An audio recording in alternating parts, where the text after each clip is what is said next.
I'm gonna say yeah, take your toy. Too much going on.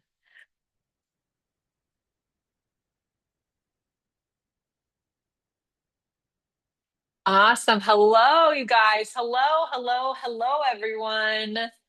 I'm so excited that you're here. I think we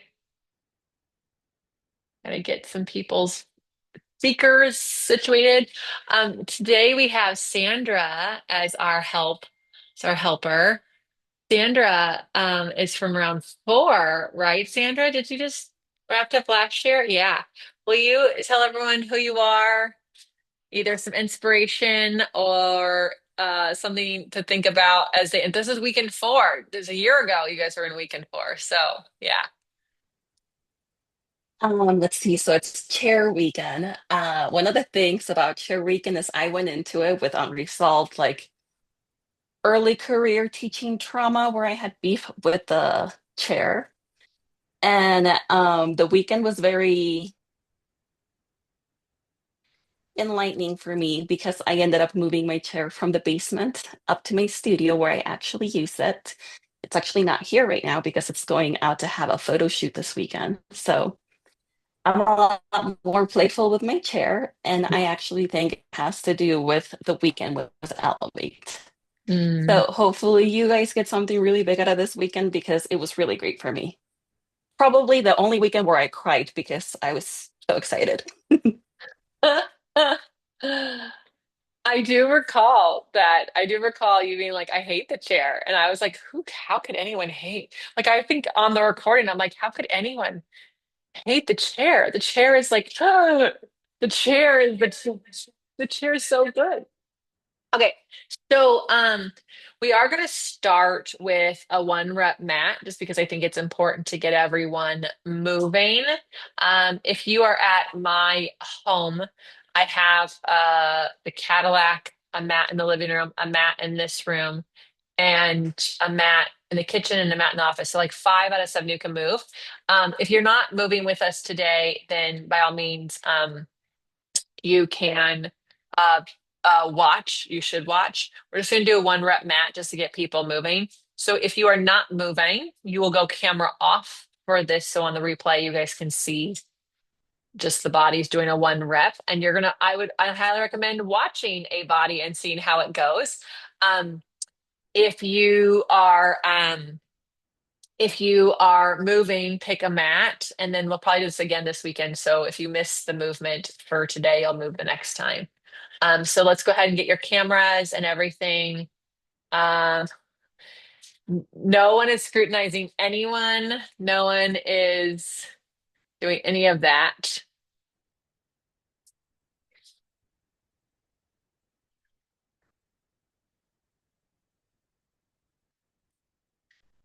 It's a magnet and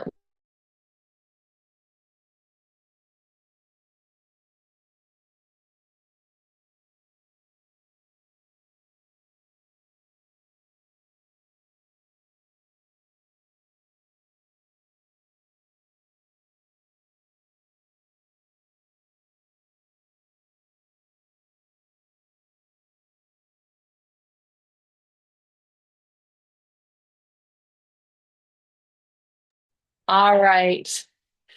So let's start standing.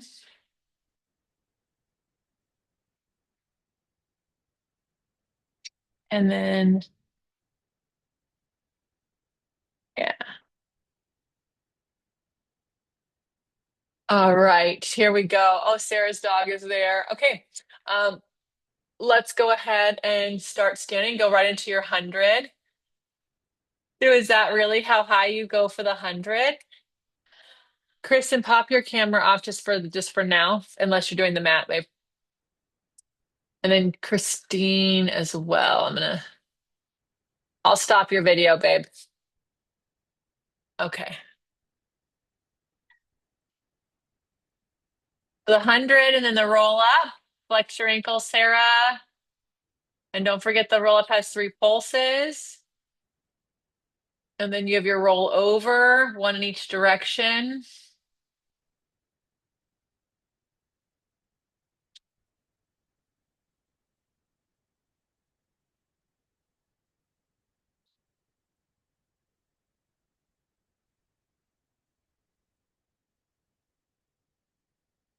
Single leg circles, rolling like a ball.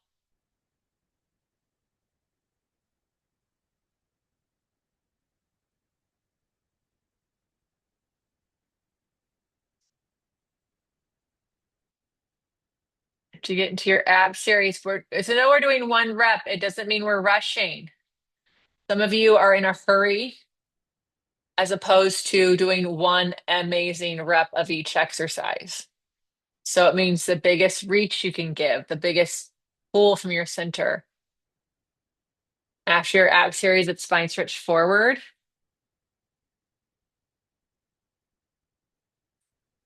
After spine stretch forward, open leg rocker and corkscrew.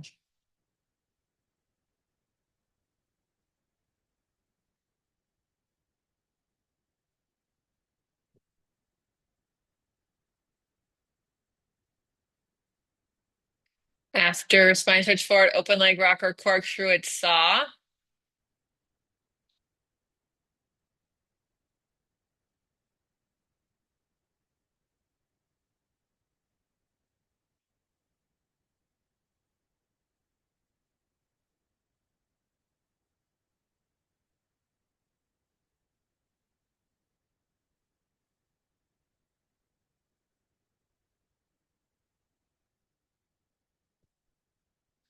After your saw, you have your swan, your single leg kick,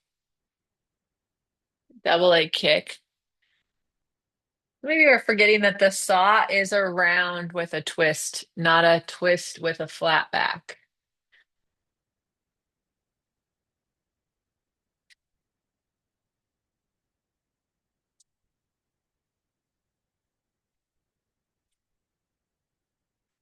After single and double leg kick, then you have your thigh stretch and neck pull.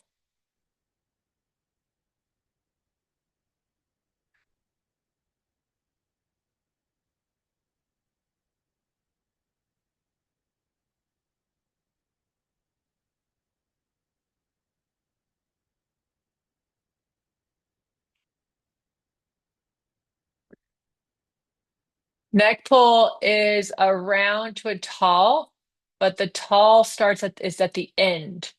So those of you doing neck pull, Shannon, do that round again, round over your legs. Narrow your legs off, they're only a hips distance apart. Narrow them up. Yep. Okay, round forward, round forward, round forward, round forward. Stop there. Now stay round, just lift your stomach up off your legs until you're tall. Yep. That's it. Now just round back. No hinge. No hinge. Yep.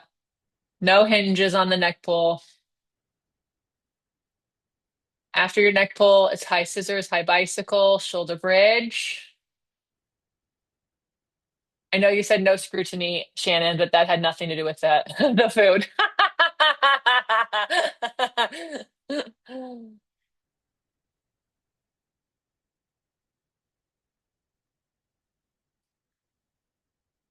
After your shoulder bridge, we have spine twist, jackknife side kicks.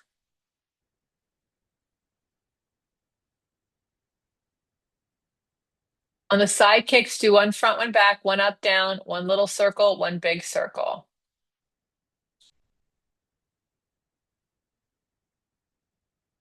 Go, Vero. Look at those hips up. What? Oh my God, that's amazing. I know you've been working so hard for that. That is so great. Oh my goodness, you guys, getting there. They're at 80% that teaser. It's a little high. There you go. Yeah, get longer. There you go.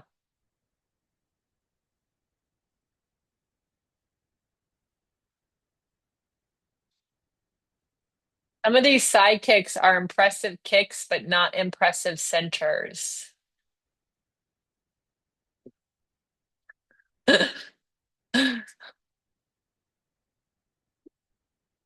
No bicycle, Melissa. The bicycle is only on the kneeling side kicks.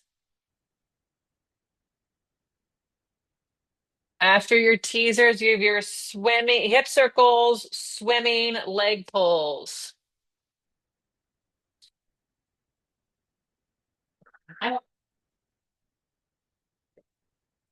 This is so fun. It makes you want to do more math. Everyone, Amy is loving the hot pink mat. That's what she said. You might have missed that. Sounds like I'm talking to myself. After your swan and sorry, your swimming and your leg pulls, then you're gonna go to your kneeling side kick. That's a front back, a circle, and a bicycle in each direction if you do it.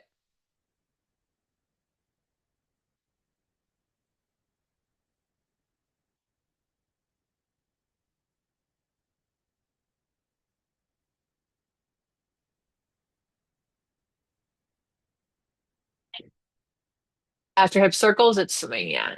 Leg pulls, kneeling side kick, then it's side bend. After your kneeling side kicks, and then you're in your rolling sequence.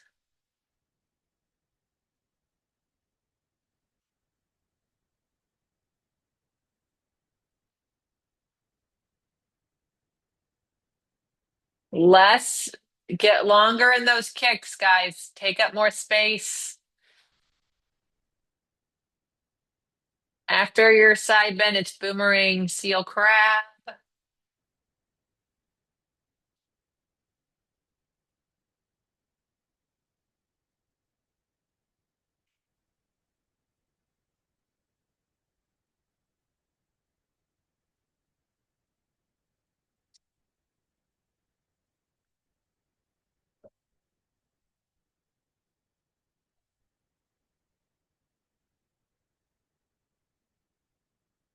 Someone's boomerang is too high.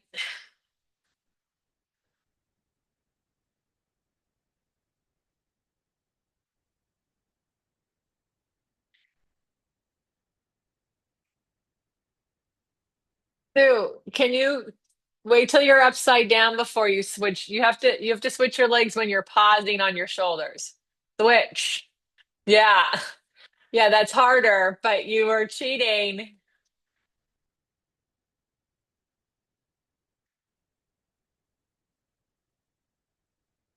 After your sorry, after your seal crab, you have rocking, control balance, push-ups. Melissa, can you get more on your head? More on your head, more on your head. Yeah.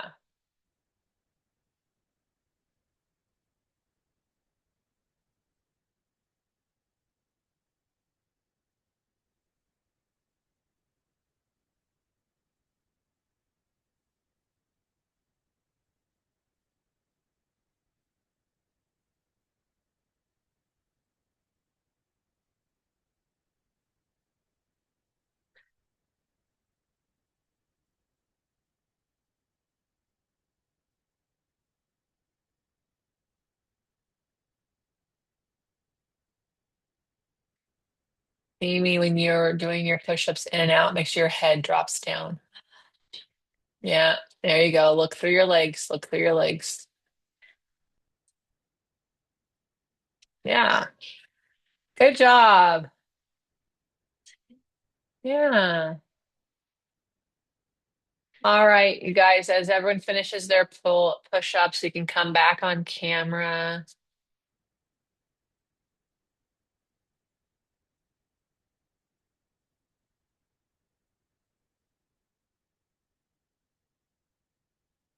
Okay, who was watching? What did we see? And who was doing what did we like? How did it feel?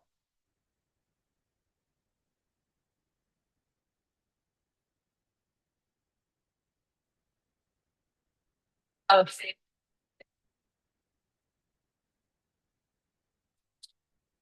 all right.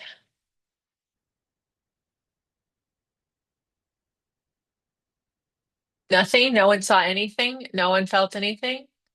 That's nothing? By Okay, Melissa I'll and then talk. Vero. I'll go. I was trying to figure out how to Oh, unmute. okay. No, that it's amazing because every single time I do it, I'm going into it, I'm like, oh, I got this. I know the order. Yet somewhere I spaced out again. And and also every single time there is something new to learn. I'm not even kidding. I discover something in every exercise or in an exercise Yeah. at least every time I do it, where I'm just like, Yeah. wait a second, this is new. There's always something like that. So just want to say Oh, that. I love that. Vero and then Yeah. Laura. For me, I just love how this whole process has helped me just overcome my fears. Like I'm just giving myself permission to explore so many things that before just were like, no, that's not for you. No, that's not for you. And it's like, well, it can be for me. I just need to Hmm. try different things and mess with it. And things are getting better. So that's proof that eventually one day some things will be for me. Yeah, that's exactly it. Yes. Yes to it, Melissa. There's always something new to learn. Always. And if you are hard on yourself about that, this is your full permission to let it go. You're not going to know everything. I still learn every time I do my sessions. Like I'm still like, oh, wait, hold on. Oh, wait, I felt that different. Oh, that's interesting. Like, yeah, it's a practice. And then also like, Vero, I hate that you had so much fear. I think the path, like, what is it like, the road with good intentions, like has like there's like whatever, bad things happen. I think a lot of programs are it's thoughtful that they would have people go, oh, this is a contraindication. Oh, that's not right for them. Like obviously to keep people safe, but in doing that,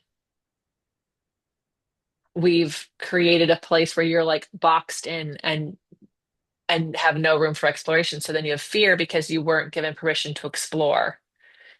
So I'm excited for you. Yeah. Laura.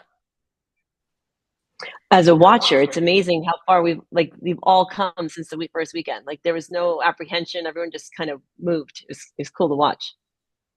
Right? I love that. I love that. What a great observation. You guys were so much more like, am I doing it right? So yeah, yeah. Anyone else? Questions, comments, aha moments? Yeah, Christine.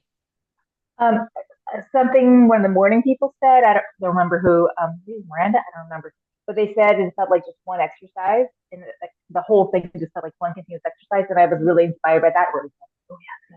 So when I did it today, I tried to think of it more like just one fluid exercise, and it was really fun to play with it like that. Like, how can I keep it seamless versus like next exercise?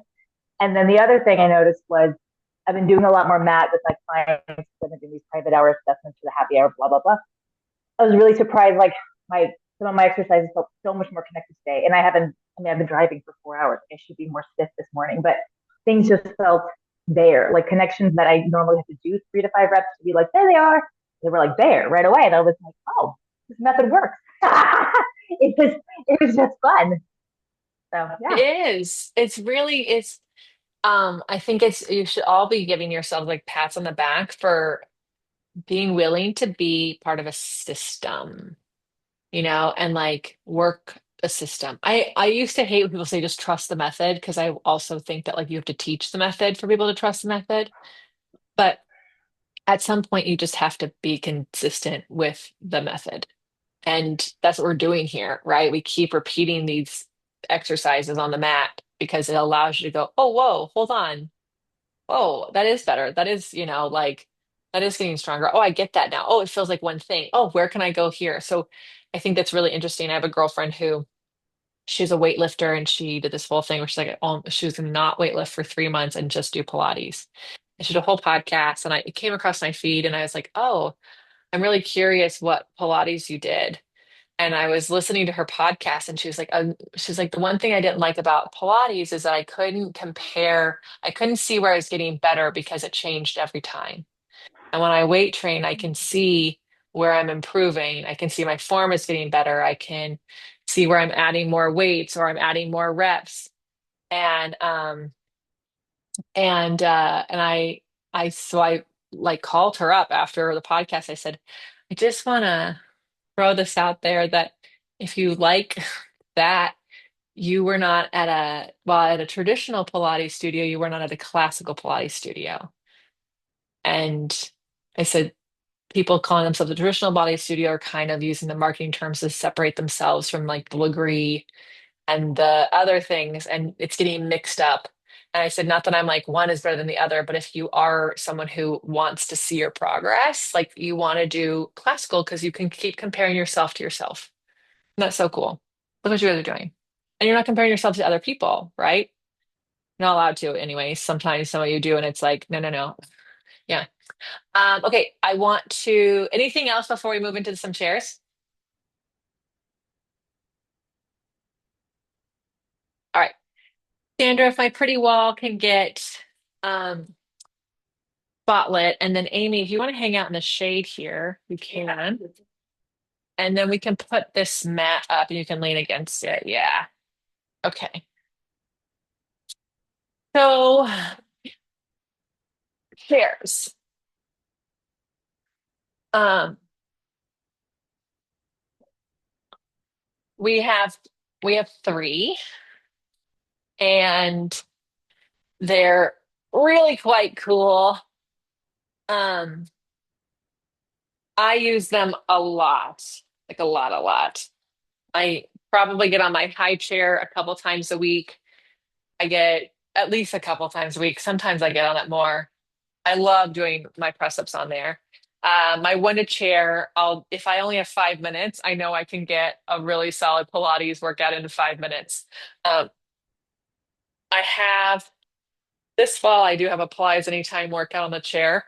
That's like I think it's 20 minutes, and it got my heart rate up and so sweaty. But like we have one on YouTube, and then obviously on OPC, we have a new chair workout every month. But like the chair is the hardest piece of equipment, really.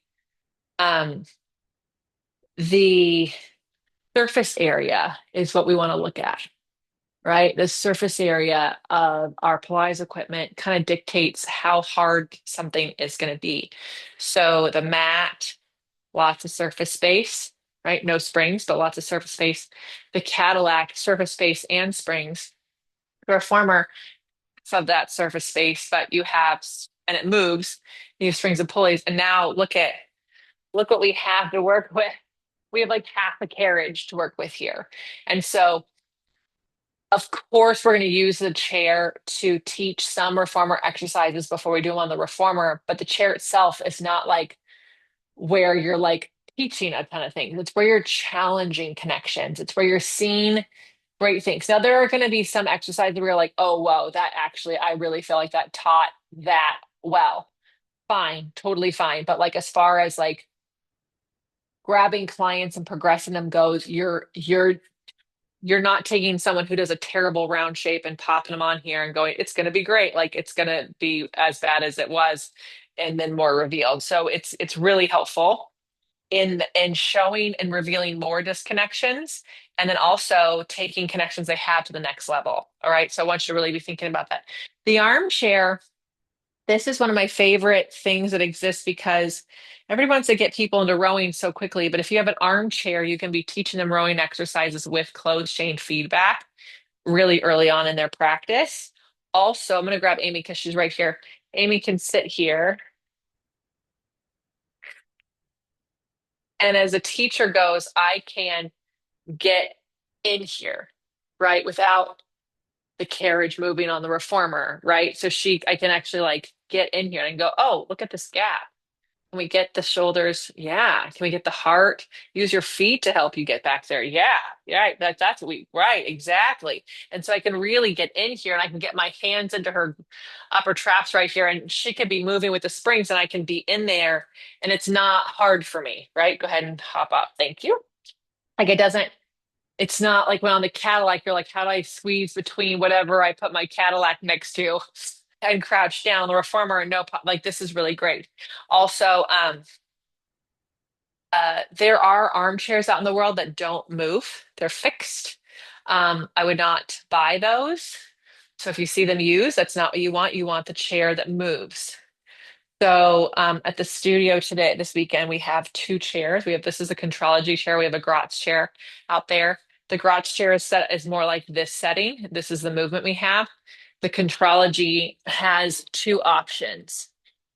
So I can just move this guy. And now look at how far back it goes and how up it comes, right? Like this range of motion. So this is more like Jay's chair.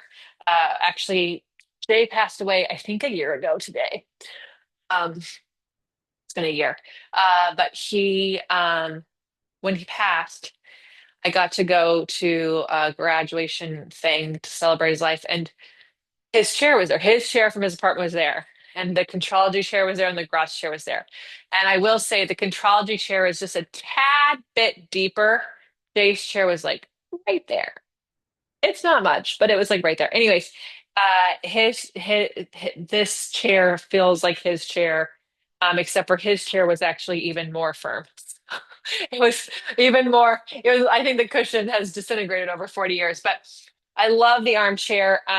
It is low to the ground, so not everyone can get this deep. But unless your clients have like a literal contraindication from having deep knee hip flexion, figuring out a way for you to help them into this and out of this is so key for their longevity. Making clients get like our older clients get down on the mat to do their mat instead of just like let them do their mat on the Cadillac. I highly recommend you challenge your clients. They will hate you. They'll be mad. Told a story this morning, but I'll tell it. So because I was at JSTU, I had the privilege of being around other teachers teaching, and it's been 20 years. And so my friend Ken does still teach people. They're in their 80s and he started teaching them in their 60s. And they would get so mad at him because he would make them get down on the mat and off the mat. And and they're like, I'm this old. And he's like, I don't care. And he would make them even try to do it with only one hand. And a woman, one of his clients, she fell down the stairs and she broke her arm. And she's like, how am I going to get up with only, oh, I can get up with one arm. I can do it because he would make her do it. And this armchair is one of these pieces of equipment that allows us to challenge our clients because we do not do this so that we do Pilates well, right? Like there is no Pilates Olympics. I hope there never is. I hope there's never ever competition. Just the same way that like martial arts actually doesn't really want to be in the Olympics either because it's not something you perform, right? It's not something like you're always studying it. Yeah. So, anyways, Pilates is very much for functional movement, and this chair definitely challenges that.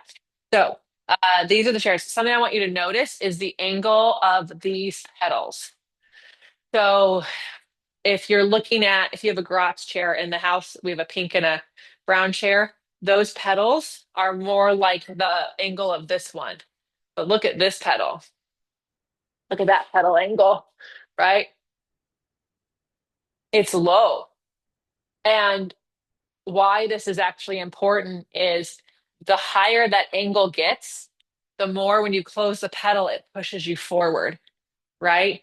But look at this low pedal means I can close the spring and keep my body weight equal across the chair. So over the years, as the pedal angle has changed, I can't even do it on this chair. As the pedal angle has changed, right? This high chair, the pedal is up high for a reason. It's because you're going to go up really high and you're going to do the press ups really high. But if your pedal, like your exo chair pedals and things like that, there's this high. Now, if I'm a fun size person, I never get to close the spring because it's going to hike me up. But if I'm doing pull ups with this, it's going to shoot me over this way.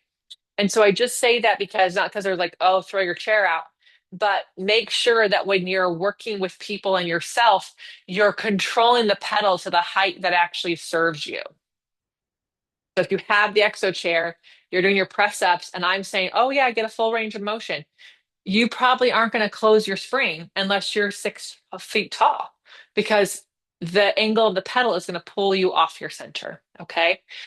These chairs really reveal when we are engaged with our center, but the pedal angle will make a difference on that. Those of you who are working with combo chairs, especially like the balanced body combo chair, a lot of them, they're not as wide as my chair. So they're like this wide. Okay. And then they're also taller. So now you have less surface area and you have a higher chair. It's going to mean that if you're shorter, the distance between the floor and the top of the chair isn't equal. So we're going to have to elevate your floor, right? That's what a 2x4 can do. We can put that here, and that's going to elevate the floor for you. Okay.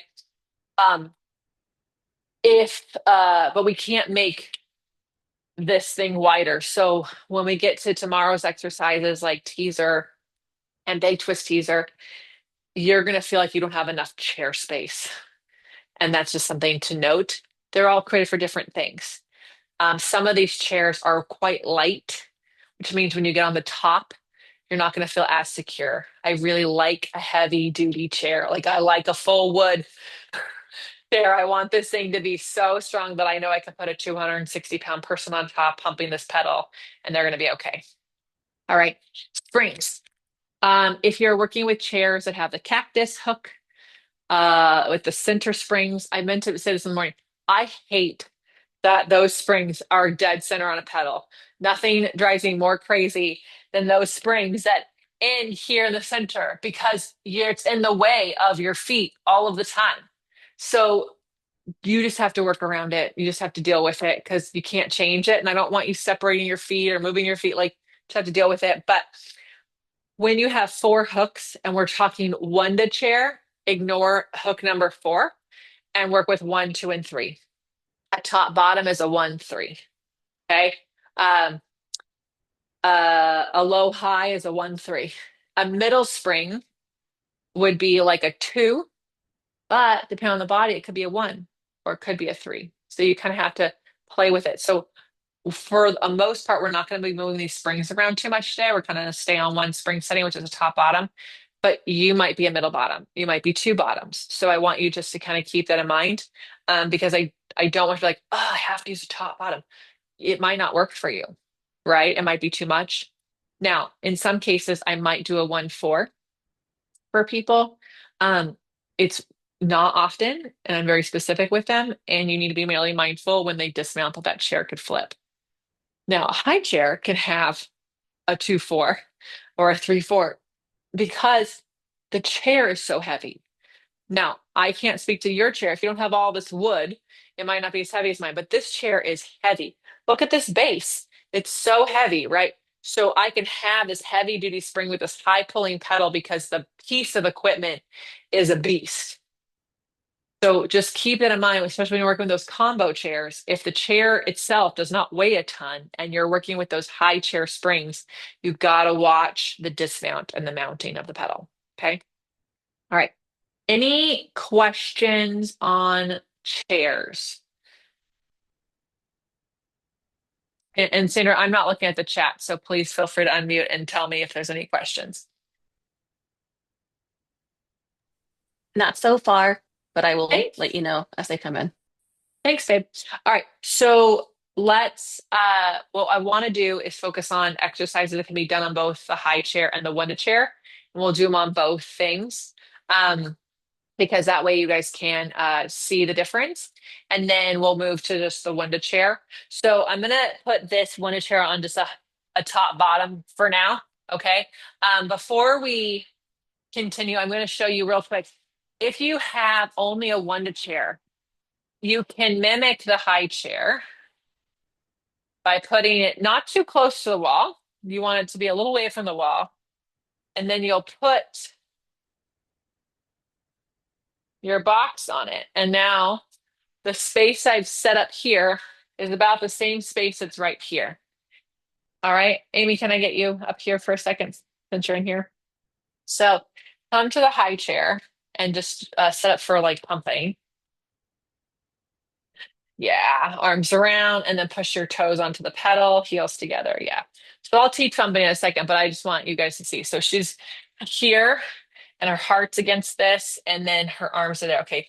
Pump the pedal and your back stays against the wall. Okay.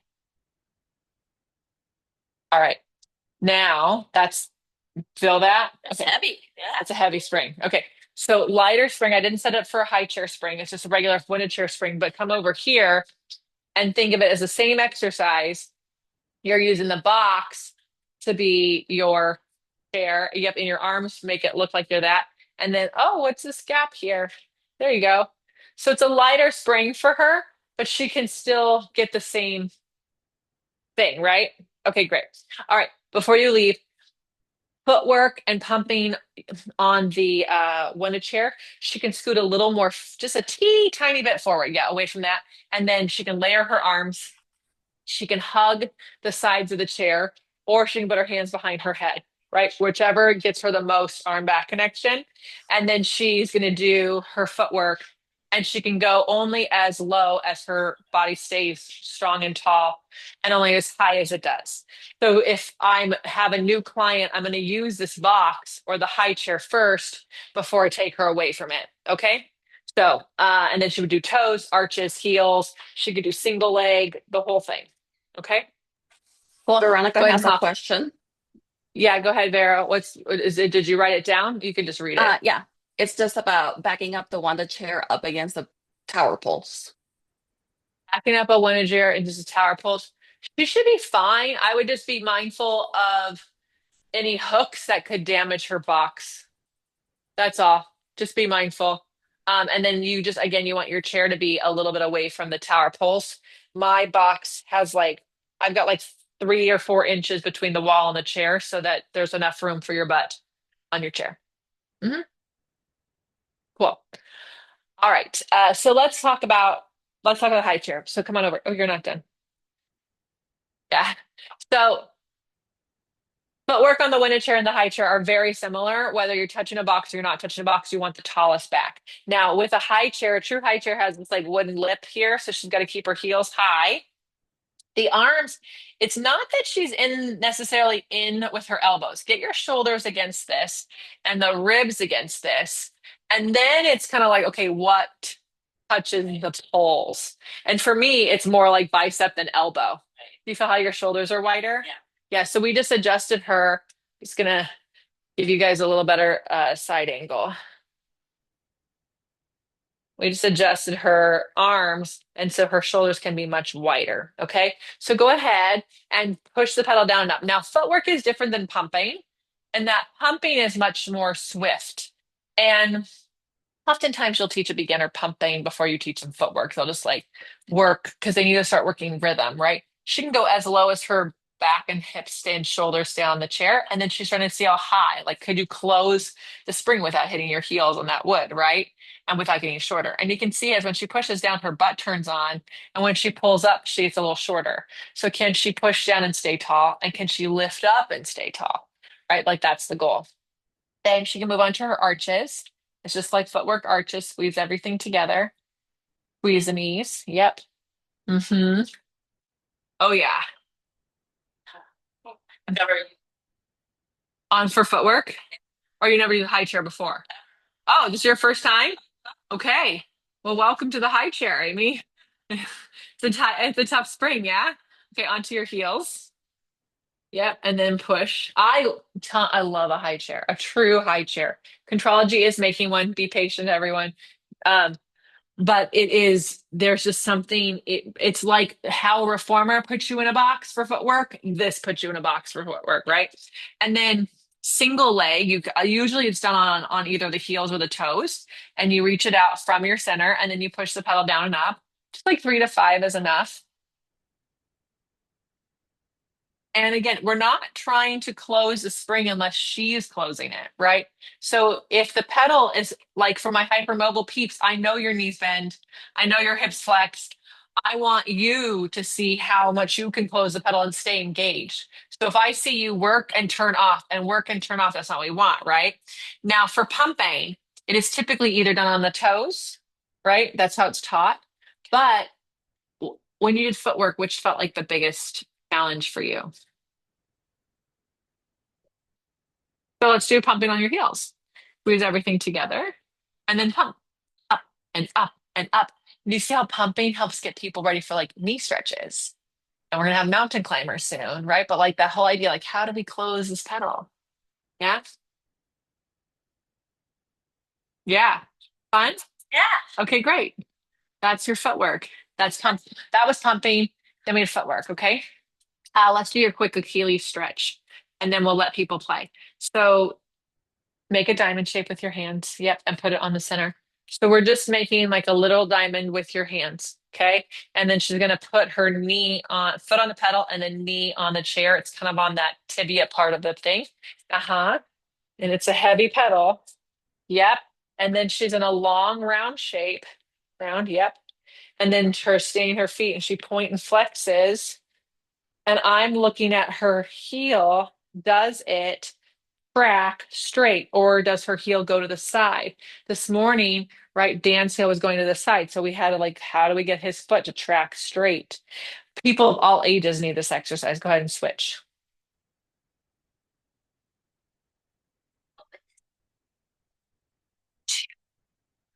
Oh, yeah. So Amy is asking, what would the spring setting be on a one-to chair? And the truth is like on a one-to chair, just because of the chair, how light it is, right? How light it is. On this exercise, I would really put people on a 1-3. I wouldn't do a heavier spring.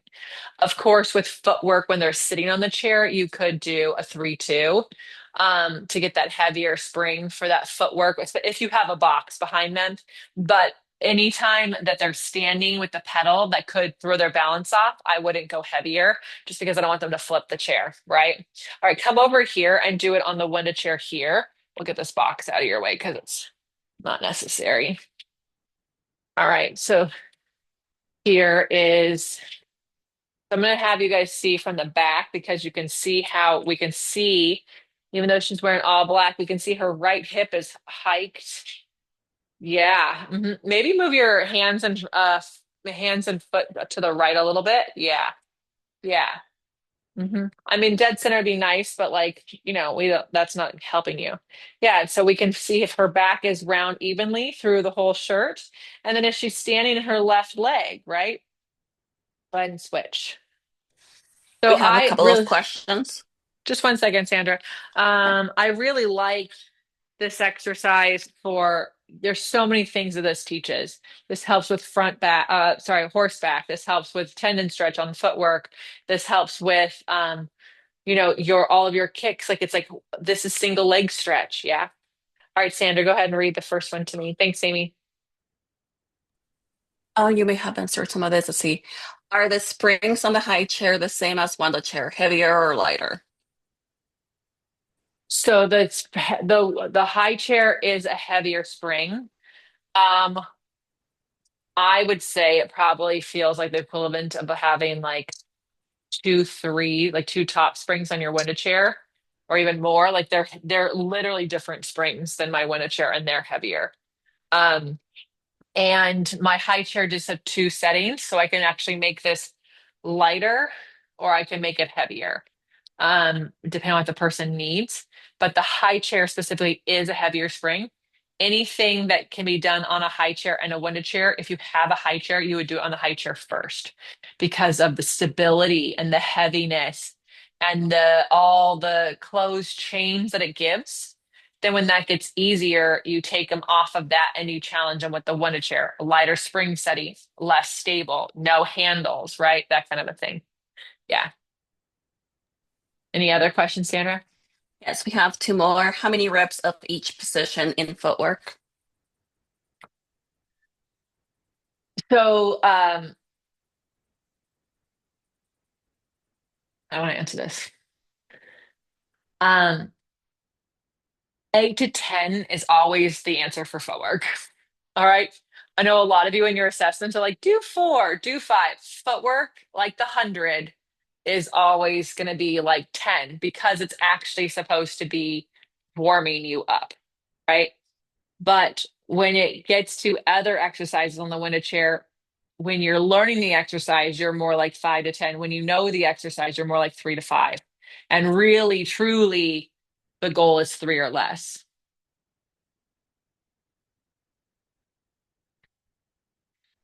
that all of them, Sandra? The last one is any back gap acceptable or do we press back fully into wood Is for the any high back chair? gap, yeah, is any back gap acceptable?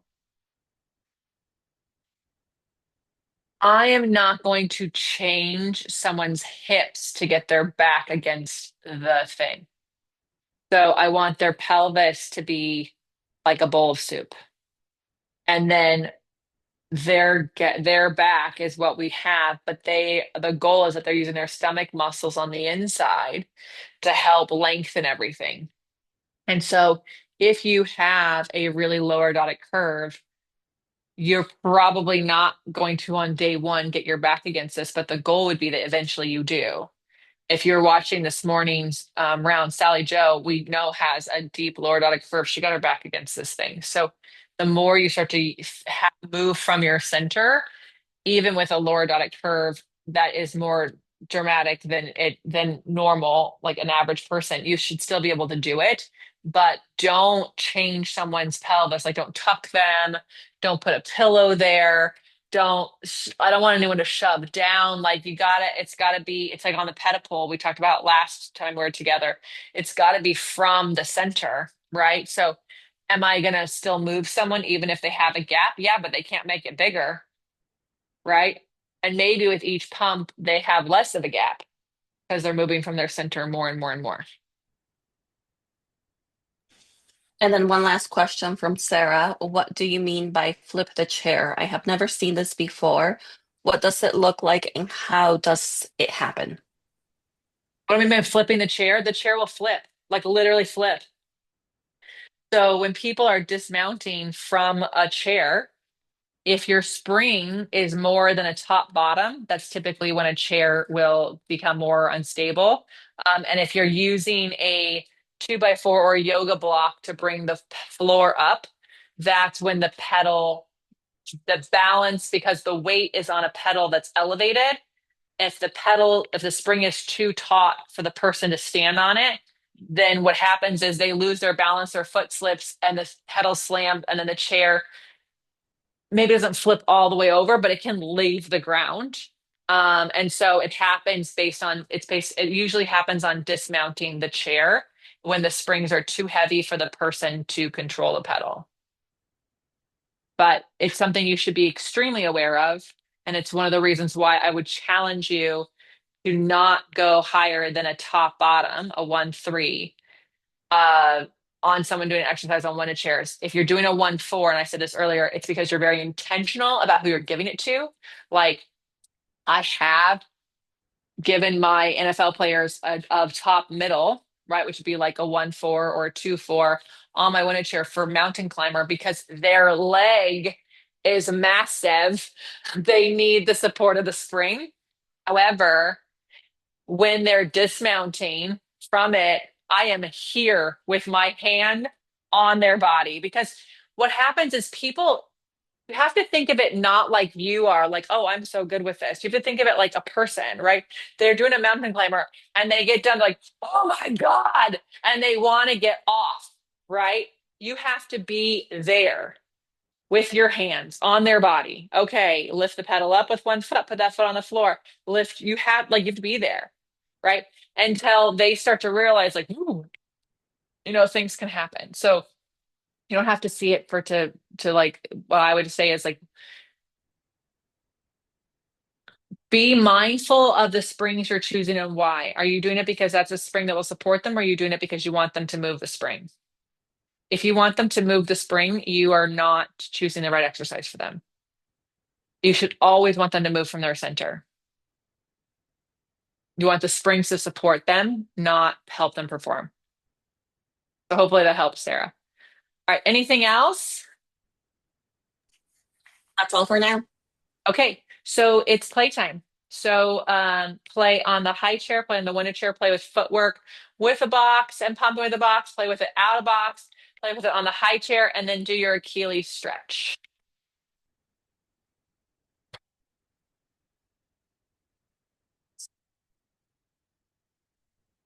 Yeah, yeah, unless they're like really fun size, then it could be a 2-3. But yes,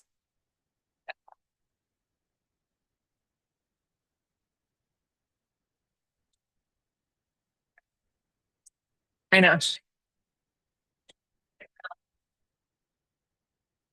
Come on in, Anne. Put the blue box on.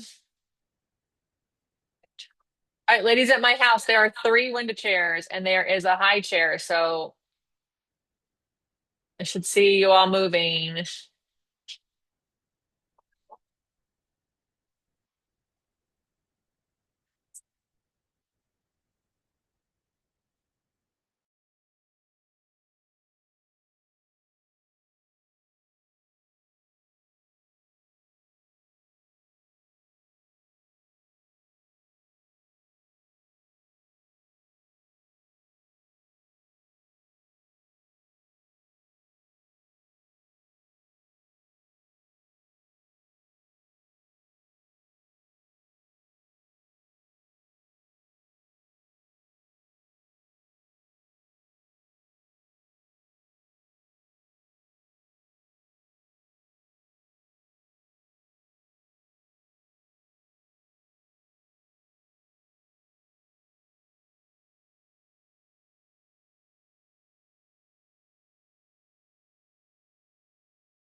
You'll see. Don't wait to you'll see why you need it on Sunday. We'll do armchair on Sunday. Maybe tomorrow.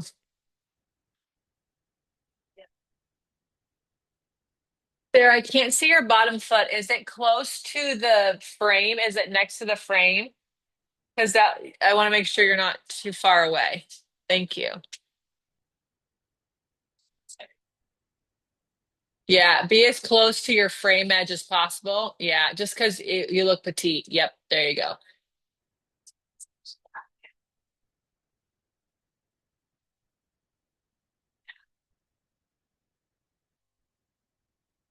That's good, Sarah. And then when you flex, make sure that you're in control of that flex at the very last inch.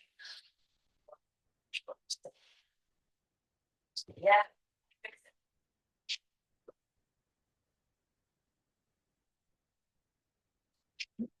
And then Shannon, get that booty on with that left leg. And I would move a little faster. It's pretty hard to do this exercise for a long time.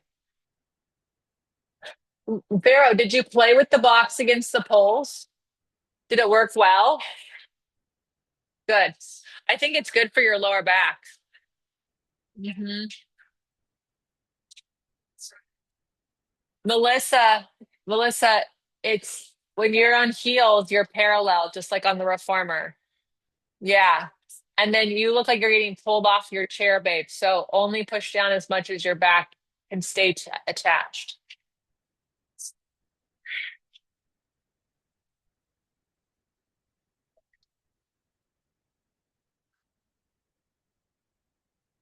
You're supposed to breathe.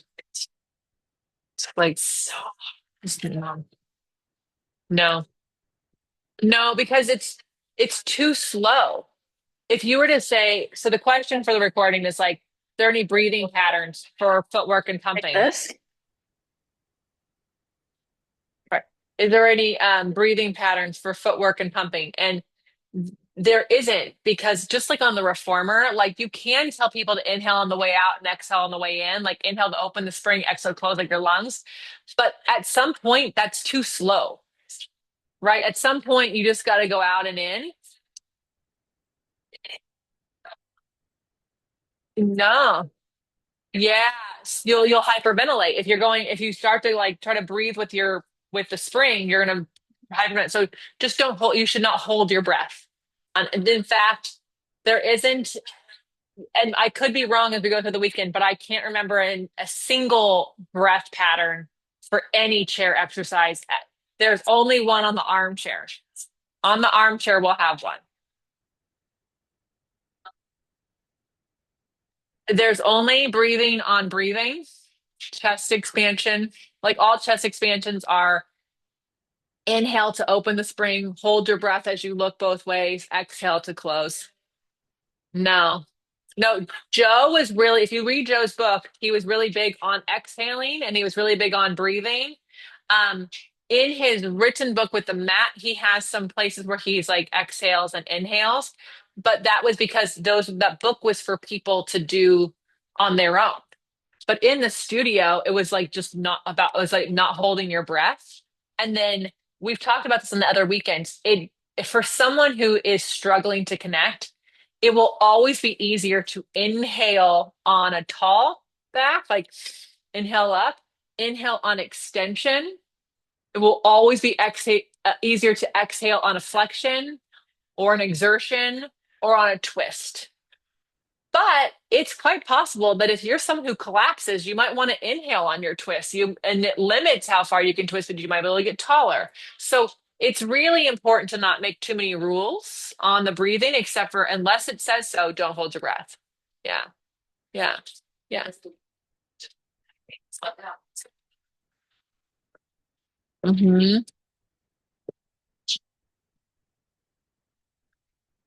No, Fletcher had a lot of weird breathing stuff, but you have to remember that Fletcher asked for permission. If you read The Caged Lion, Fletcher asked for permission to take Pilates to Beverly Hills, and they were supposed to go check on him and monitor. And Clara told Jay, when you get to LA, go see what the fuck that Fletcher guy is doing. I don't like what people are coming here with because his students would come to New York. And Clara's like, what is this mess? What are they doing? You know, like, so like you just have to understand like people put certain things in and like the date, like there's this interesting way of thinking like data over dogma, right? Like, so a lot of people are like, this is how it has to be. But what we know from science about breathing in and out through the nose is always better if you can. And these types of breath patterns work better for these exercises. So, and like, there's only like, if there's a breathing pattern, I have told you it. So if you don't have notes, it's because there isn't one. Yeah. Yeah. And it's also on the flashcards. If there's a breathing pattern, it's on the flashcard. And if there's not, it's not. So, yeah. Okay. Questions on those? Because I'd like to keep going with exercises. We could talk a lot about a lot for a long time.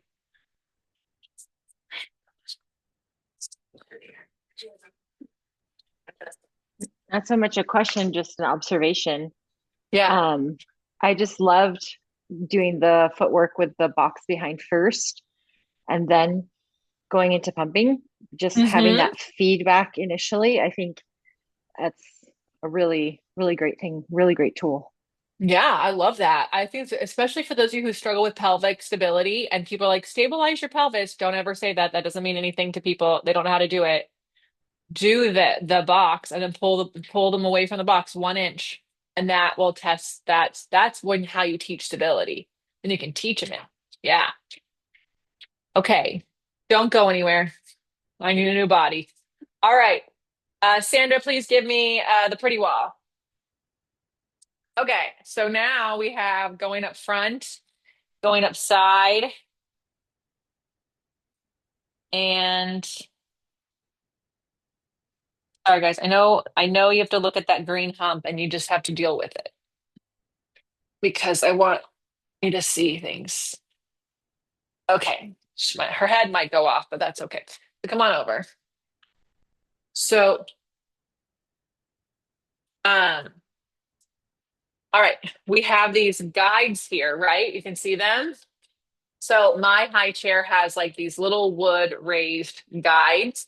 Some high chairs don't have that, especially the combo chairs don't have it unless you're like look at Shannon's and Melissa's. They might have it because they have like all this wood stuff that comes off. So you're going to follow the guides. Why this is important is I'm not going to teach you going up front on this one chair. Ideally, first, spring's not heavy enough. Yes, I could put her against the wall. Yes, she could even go ahead and like put your foot on the pedal. What can you guys see?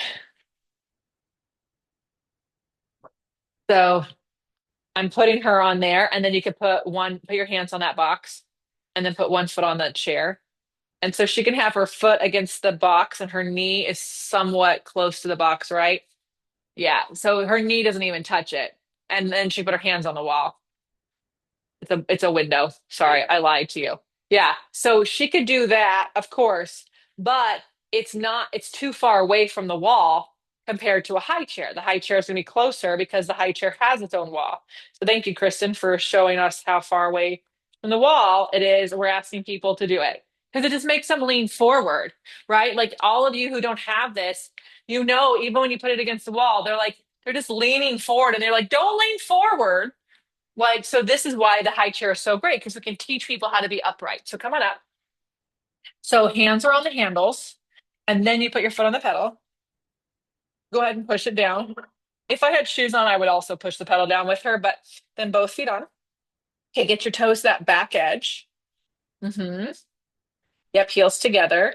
And so the reason the heels are together here and the toes are apart, it's footwork position toes, is because you'll have more surface area on that bottom foot. Okay. Then you're going to take one foot on top and it's going to go along the guide and then go against the board.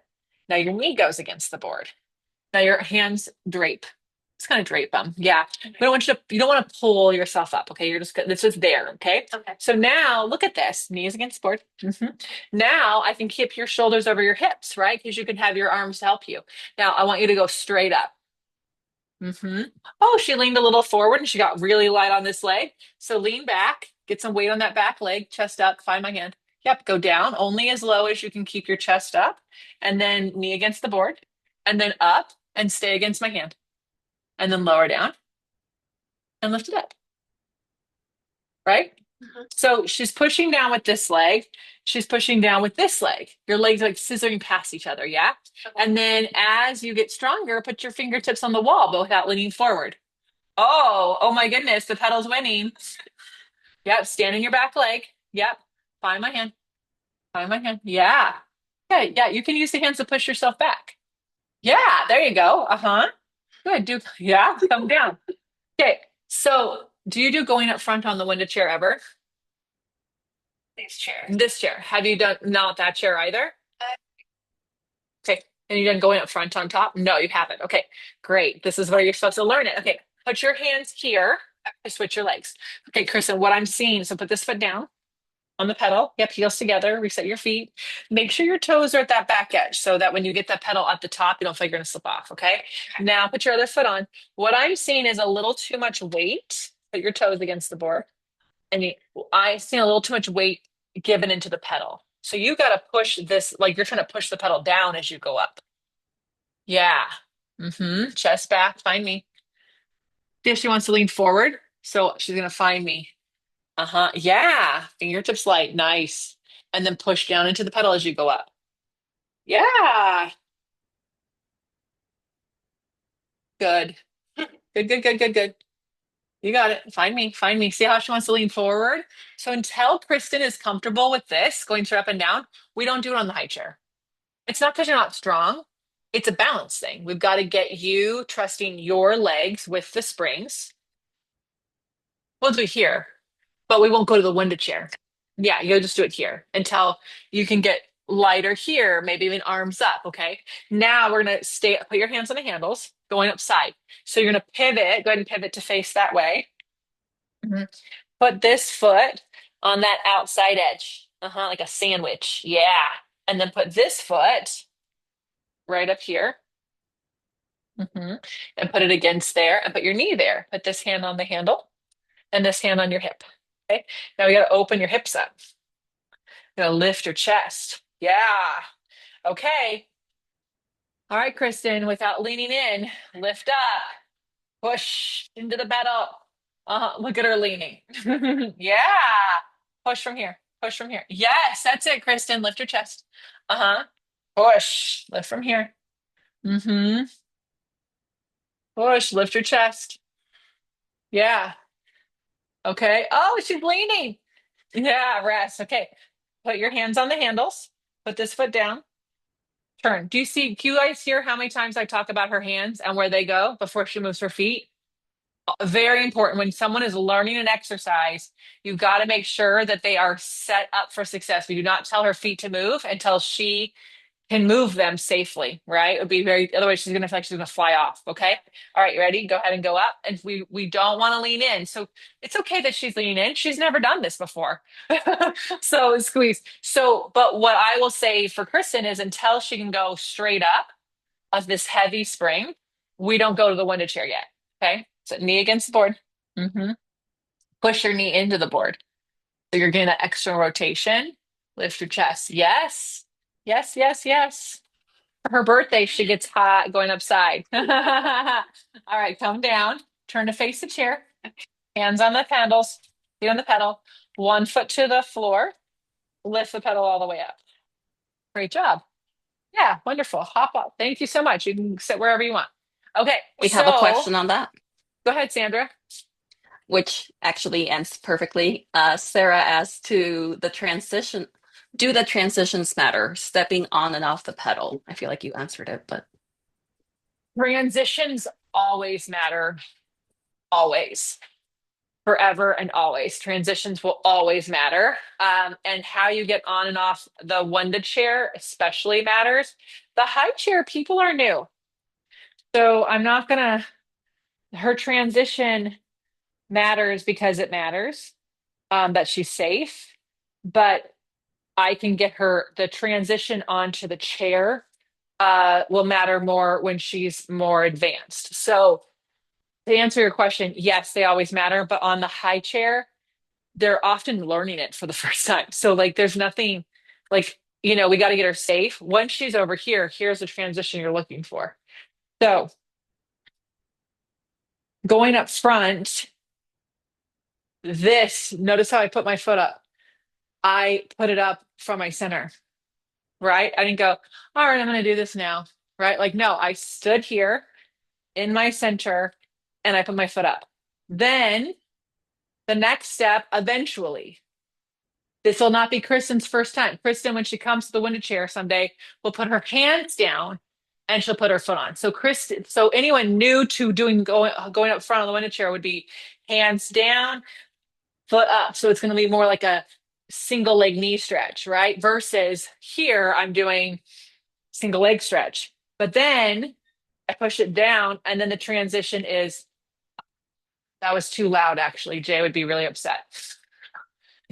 So, what you all can practice is literally this. Still a little loud. Oh, there we go. Right? That's quieter. That's going up front. Right? So that I can go straight up and down. So that it is silent. Right? That matters. So going up front on the window chair. But again, please be mindful if they are new to being around the window chair, they're unsteady, their hands must go on here first.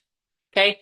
Then their hands would come back on here before they'd step off. Their hands are always on until they are someone you can trust with this type of, again, heavy springs. Okay. For going upside, if someone is new to going upside, new-ish, hands are on here, feet are on here, then we pivot. Then we put our foot up, then we stand up. Okay. If someone is more advanced, there are so many ways to transition to going upside, but one way is to go from press down crossover, push it down, step it up. Right. I can actually practice press it down, step it up, press it down, step it up, right? Like this is something you could practice. And then it's straight up, not leaning into that leg, straight up. All right. And then the transition is silent. Everything's an exercise, right? But over here, this pedal is so heavy and they're so new. Safety is the most important thing. Then we take that safety and we add the transitions. Okay. All right. Can I get Laura in We have a here? couple more questions from Sarah. Go ahead. She also wants to know how to address bow legs when in going upside or any other femur alignment issues. Sarah, what do you mean? Like, what are you concerned about with bow leg Oh, or she's saying, being? do they need to be addressed in going upside is the question. Okay, so when people are bow legged or knock knee, that you can't fix that. Like, uh, yes, over time we can strengthen inner thighs, outer hips, and get more alignment. But I'm actually going to say, like, put their knee along their second toe, call it a day, right? Like, we don't need to nitpick that stuff because their strength is going to come from doing the exercise. So I'm not, I've had bow-legged clients and I've never been like, it's never become an issue in the exercise because really we're working their inner thighs towards each other. We're working their outer hips, right? So I wouldn't worry too much about that. It's an interesting question, but like, I would just keep in mind, like, our goal is to help balance imbalances. So I'm picking exercises that they need based on the strength they don't have.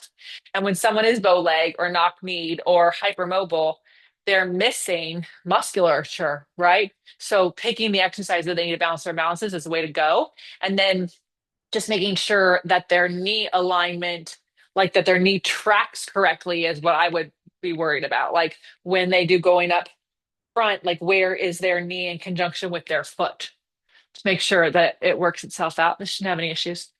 What else, Sandra? Veronica has a question. How picky do we need to be about where the foot on top lands? Asking as someone having been taught that going up front, toes need to be at the back of the edge and going upside, toes need to be diagonal corner. Or should we just work Oh, with people's bodies proportions? great question. So Vero asked, like, where should the toes be on going up front, going to on the one chair? So on the high chair, it's very picky. Right? On the high chair, we have these guides. We got to get back here. Okay. But on the one chair, I'm sure you saw where my foot landed.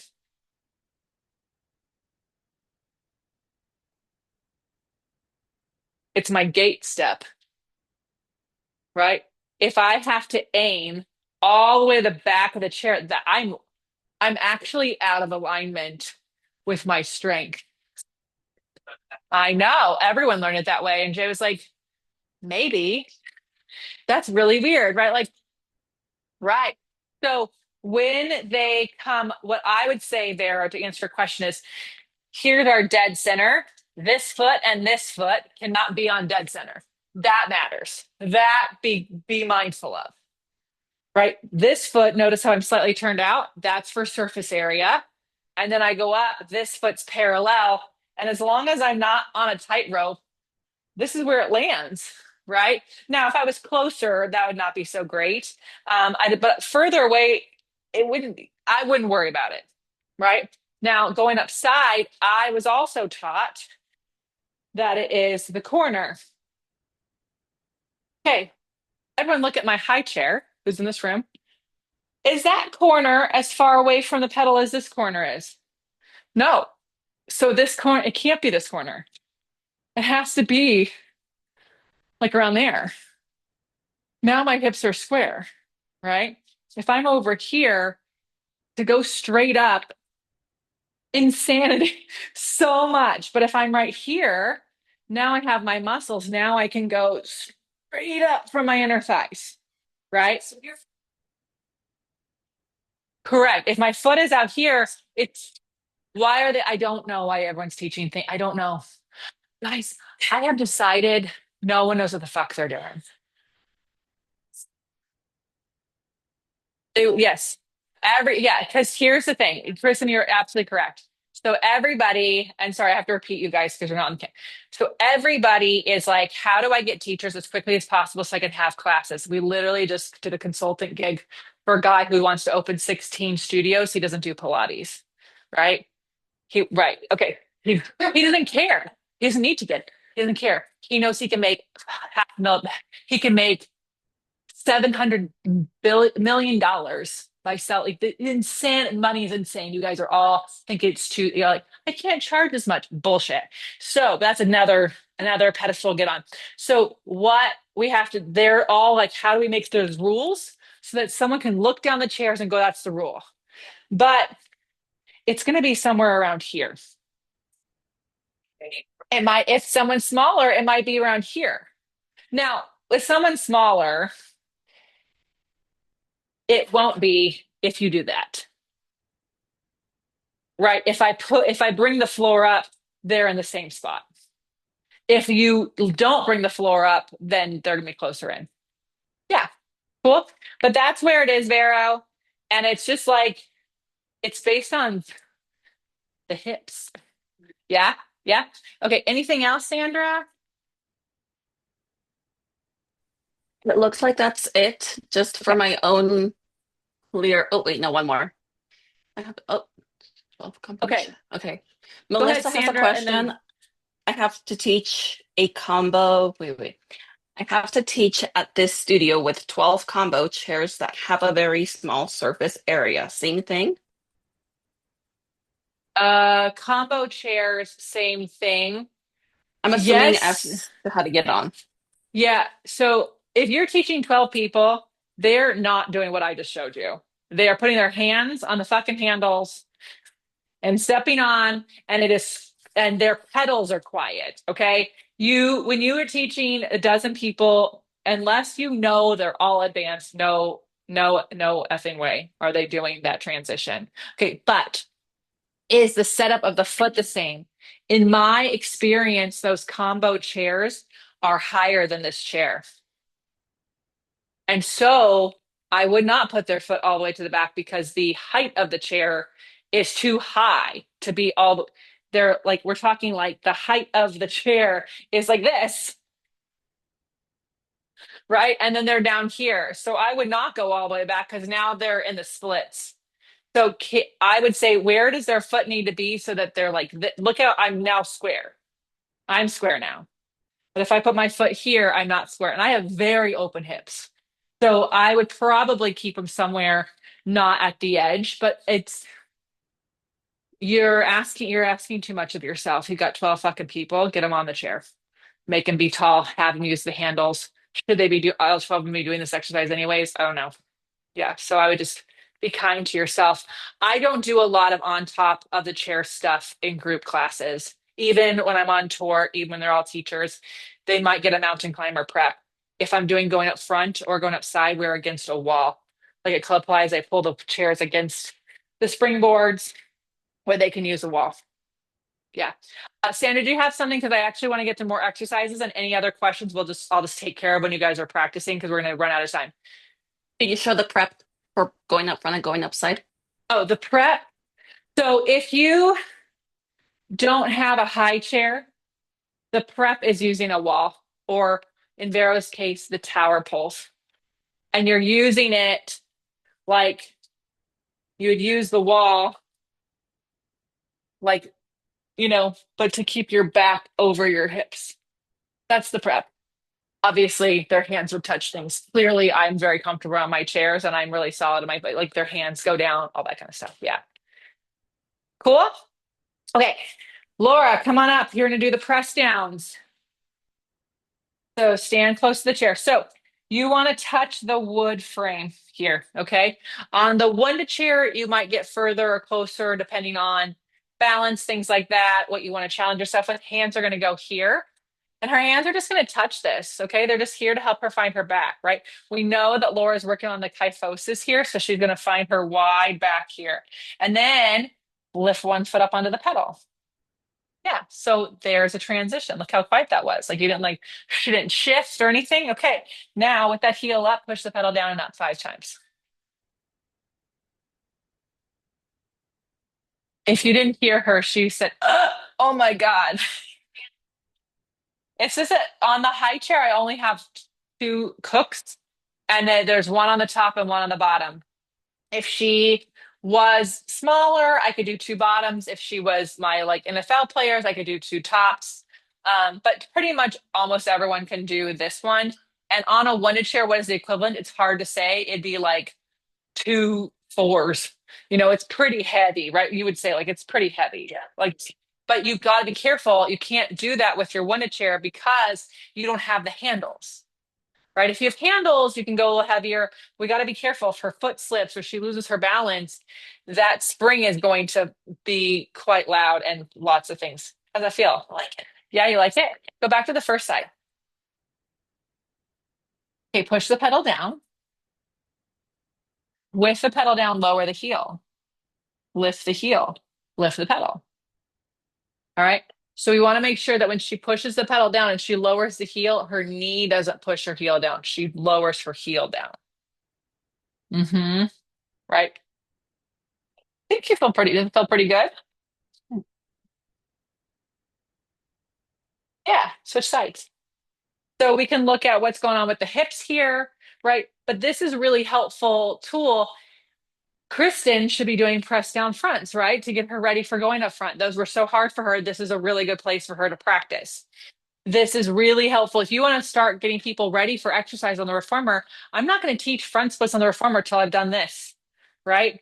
I'm not going to teach Russian splits on the reformer until we've done this. I've got to start teaching people how to stand on their legs asymmetrically. Yeah. Okay. It's funny.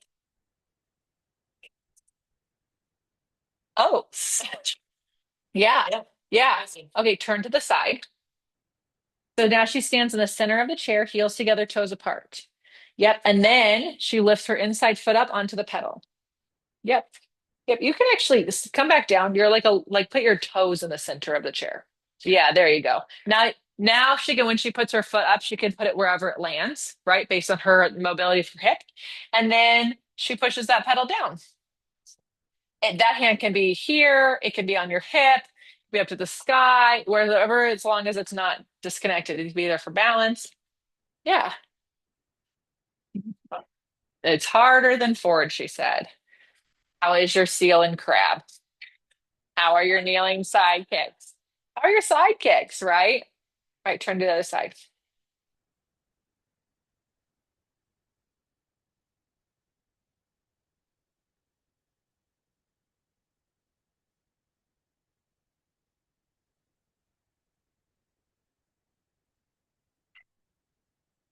If okay, are you closing the spring? If you can, but if you're short, you probably couldn't, right? Because that idle angle, right? Like some of you always look on the screen, you guys had exo chairs. A lot of your people can't close the spring. The pedal angle is as high as this or higher, right? And that's going to affect, depends on how tall they are, how open their hips are. Yeah. Okay. Crossover. So squeeze your feet legs together, parallel. And then yes, you line them up with that back edge of the wood, the heels, and then you put your outside foot on. And then you can lean into the chair for this one to get the pedal, to get your heel down, and then you have to lean away from the chair, right? And then I always like to get set up here, drop that hip, get taller, and now move the pedal up and down, but it's at a little bit faster pace than the press down front and side. It's more like and up. It's like pumping, right? But think of it, the leg is going side to side, side to side. Yeah. Yeah. Because otherwise you miss out on like it's a glute med stretch and strengthener, right? I turn around to the other side. Now, if she had tighter hips, she could go back closer to this wall, but she's got to stay on this side of the frame. Okay. I think that was an interesting transition. All right. Up and down. So it's okay. I'm not worried about it. It's not going to get, it's not touching the spring. Yeah. Kind of like where does it land, right? Like where does your hip let it land? Where's your crossover? So she can go further back towards the wall, but I don't like when I see people stand behind it to do the crossover. You got to be over here. It's called a crossover. This is press down front, just standing at the side.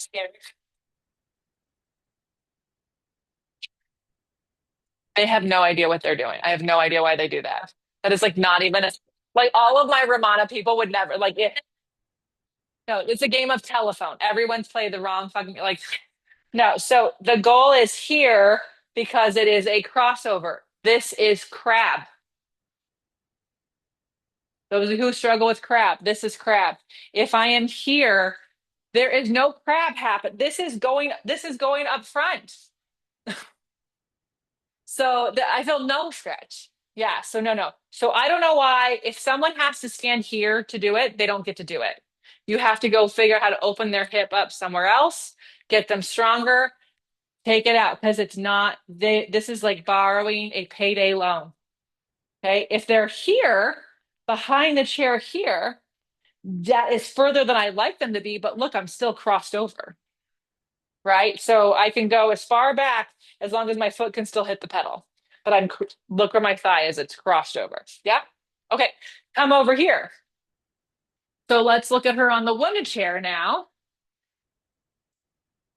So this is the top bottom spring. And then she can touch the chair pedal, or because this pedal is lower, she could be a little further away, right? And then go ahead and put one foot up on the pedal and then push the pedal down. It feels so much easier. Look, I tricked her into this being an easy exercise. Okay, since it's going so well, push the pedal down, lift your left heel up. Now lift the pedal with your heel. Oh, lift your heel up. Now lift the pedal up and push the pedal down. Uh-huh, and lift it up. Slower is not in front. Yeah. Okay. Find your center. Move from your center. Yeah, look at you. Yeah. So you might not be in stilettos. Yeah, good. Switch legs.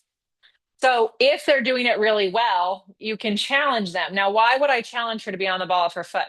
Well, if I do want to do going up front or mountain climber, I want to know that she's got good coordination of this pedal with her feet flat or her feet up, right? But also, what about high scissors? Go ahead and lift up, high bicycle. Look at this. That leg that you're staying on, that's your leg reaching to the ceiling. This is your leg moving. High scissors, high bicycle, right? Now I'm challenging her in a different way. Um, if she wants to do front split standing, I'm yeah. If she wants to do front split standing, I would rather her practice here before I put her on a moving platform. Yeah. Turn to the side. So now stand where your toes are in the center, heels, heels, yep, press down side. Inside foot goes up. It's part of the exercise, how it lands, and then she pushes down and up. And if it's going well, she could lift that heel up that she's standing on. Always do it when the pedal is down. I do. Maybe we're not doing that on this. Yeah, that's okay. You'll get further later. Every day is a new day. Yeah. Good job. Switch sides. Right. So if she gets too far away from the pedal, you can see that's going to throw her off. So we want to be mindful of like, you don't need to be on top of the chair, but you don't want to be too far away from it. Things I see go wrong is people do not set their feet up. They don't set it up so that their heels are together, right? Toes are apart like this on the floor. They'll set up where this foot is turned out and this foot's already on the pedal, and then they're too close. And now you're trying to stay square, but your pedal's too close. I threw you off. That was me. All right, crossover. And for crossover, you don't lift a heel.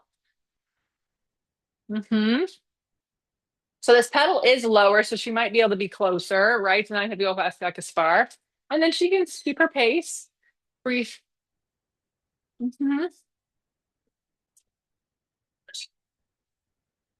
No, heel is down. Heel is down the whole time. It really helps get the butt on. Okay. The other thing about that I think the heel is so important to be down on is go ahead and do your other side. You know, in a figure four stretch, how important it is to flex the ankle of the crossed foot. You've heard that, right? Like when you do figure four, this foot has to flex. Why does it flex? You know why? Because if you have a tight hip, you don't flex this ankle, your knee will twist. So if the hip doesn't open, the knee will torque to make the hip look like it's open, right? You flex the ankle, it protects the knee. To me, crossover is a figure four. That's why I believe the heel is down. No, I would keep it's already a lot. What I would do to challenge the person in that case is just make them work the full range and work it faster. That's what I would do. Yeah. So yeah. Like the balance. Uh-huh. If I'm on a balance body combo or exo, any balance body chairs, I'm on a 1-3 with the heavy springs. Okay. Right. So if you've got like two black or two white, some of these have different ones. Here's what I do with those. So I'm sorry, I didn't say. If I have four springs to choose from, I avoid the white springs, the light ones. I work with the black ones and I try to get as close to a challenging but supportive spring position. And then if I need the extra white springs, then I use them at the lower settings pretty much always. But most people don't need them. Most people can work with just the two black springs. I only have ever used them when I'm trying to use it as a high chair and I need a heavier setting. Yeah, for sure. Because sometimes like two tops is too much, you know? So yeah, that's what I would do. But on your exo chair, it's a 1-3. The only reason it's a 1-4 is if it's a larger body person and they're like doing pull-ups and high stuff. If they're on the floor, they should be challenged by a 1 and a 3. Yep. Great. Thanks. Okay. So you guys are going to play with your exercises. You have a lot to play with. You have going up side, going up front. You have the press downs. If you have a high chair, you're playing with them on both high chair and window.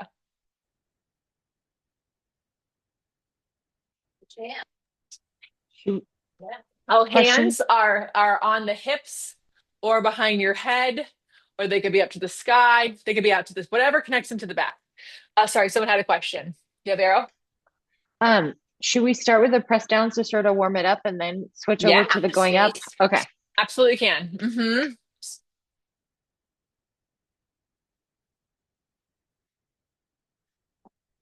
Sarah, your heel needs to be up, babe. So just, and then you might be a little too far away with that standing leg. The pedal, yeah. Try it there. See if that helps you control it. The up is what I'm looking at. Stand down, stand into the pedal and your standing leg to lift the pedal up.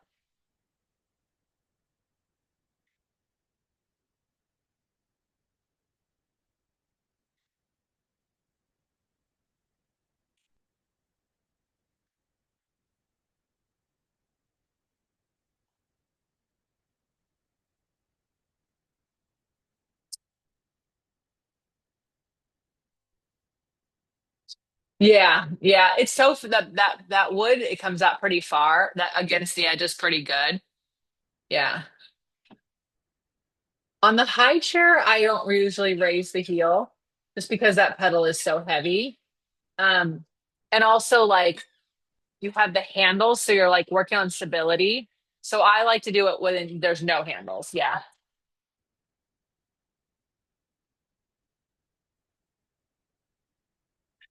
He, Sarah, I want more heel up, babe, especially on the up. Yeah. See how that heel is? Yeah.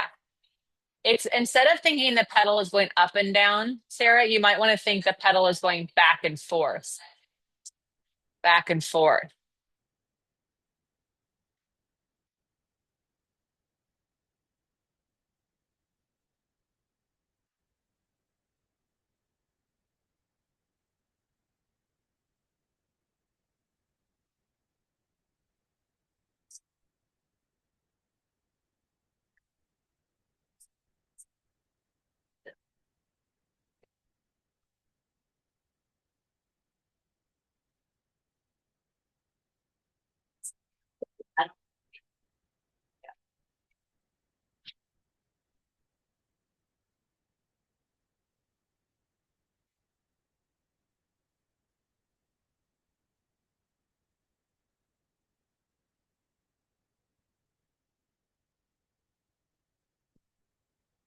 And if you have balance stuff, like we know, um, I think Anne should play with the standing stuff on the press downs with the contrology chair. But Anne, if you're going to play on that pink one, make sure you use a gondola pole.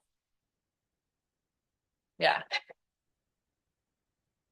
Yeah, it's just a Gratz. There's also a Gratz in the no, the springs are the same. It's that the pedal angle is higher. And she's got knees that don't bend that deep. So this pedal angle is probably better, but she can use the gondola for balance. Oh, that's loud.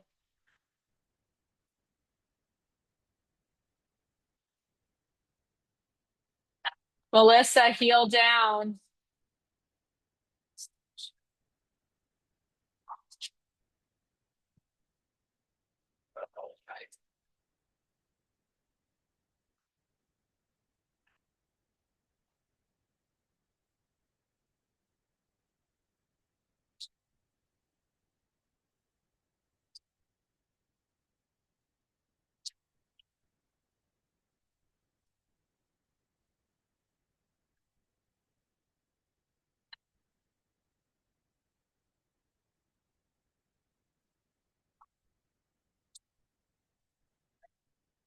And I like the heel up. It's making your hips square off more. When you do lower your heel, Shannon, you may want to play with that bottom foot being closer, but this looks really good when your heel's up. They're a left hip back to me as you let so that pedal is probably not going to close on your chair. Yeah, in fact, Sarah, don't close that spring. Don't close it. Open the spring up, pull your left hip back towards the camera. Uh-huh. Yes, and only lift the pedal to there and push it back down. Yep, the pedal can only go as high as your hip is back. Yes, there you go. Yeah, because your pedal angle can go too high for what your hips can control.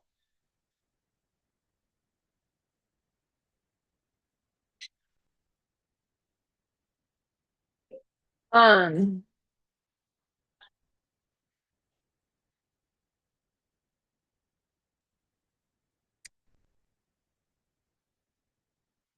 Hold on. Why is Anne doing her Achilles with her hands to the back of the chair?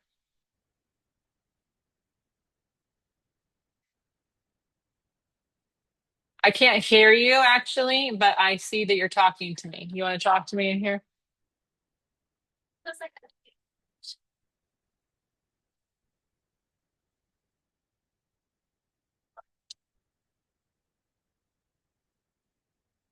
Tell me, the heel up and down, Christine, is only on the press down front. What are you talking about? Tell me your Achilles. I s-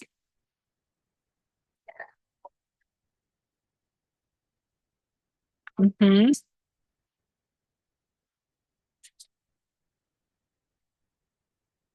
Oh, bring your foot closer. Bring your foot all the way to the edge. Yeah, there you go. And now your hands hold your knee in place. They're like this, and they hold your knee in place. Yeah, you just said your foot too far back. Okay. No, your foot's too far away. No. Yeah, ideally. And then heel down. Mhm. Yeah. Okay, don't smash my toes. Okay, ready? Lift up. Now only lift it up as much as you can push it down. And push it down. For you today, no. A gondola pole might help you. Yeah, because this is tight. Yeah. Also try it, Kristen, on the contrology.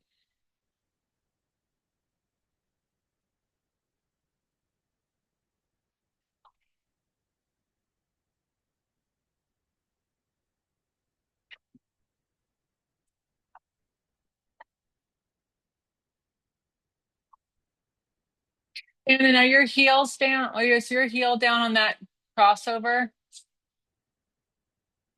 Yeah. Okay. You might be a little far away from the pedal.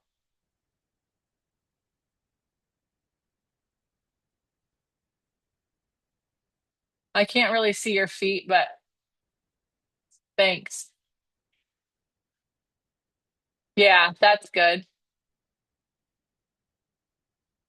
You can get that left foot closer to your chair for your crossover, and then parallel your left foot. Yeah, yeah, yeah.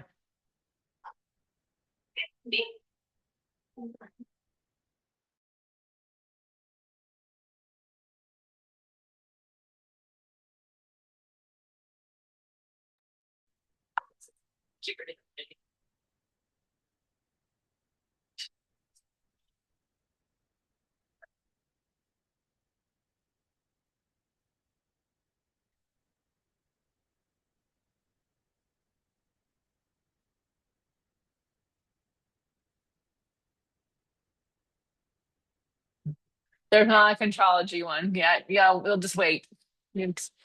It's a old Basel, which was now was Pilates Designs. Just the people from Graz broke off and made their own company, and so it's literally the same. There's like not the only way you can tell the difference is that it says what it is on the back. Like, oh yeah, don't do that. So that's the thing about those high chairs with the guides. Don't stub your toe.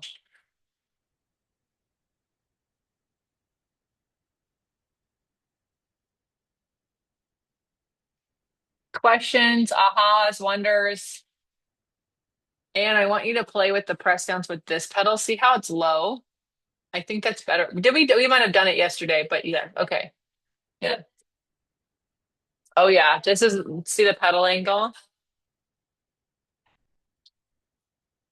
No, the pedal angle is more like the high chair. Get on your side, get on the side, Laura, get on the side of the pedal. Nuh-uh. Yeah. Mhm. Because when the pedal goes up, you want your foot to be on the top. Yes.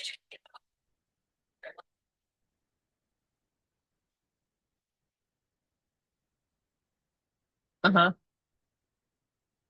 Yeah. Hmm.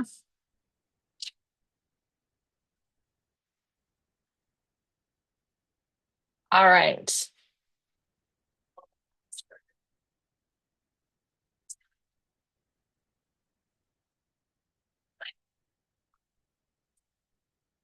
Okay. Questions? No, that's a contrology.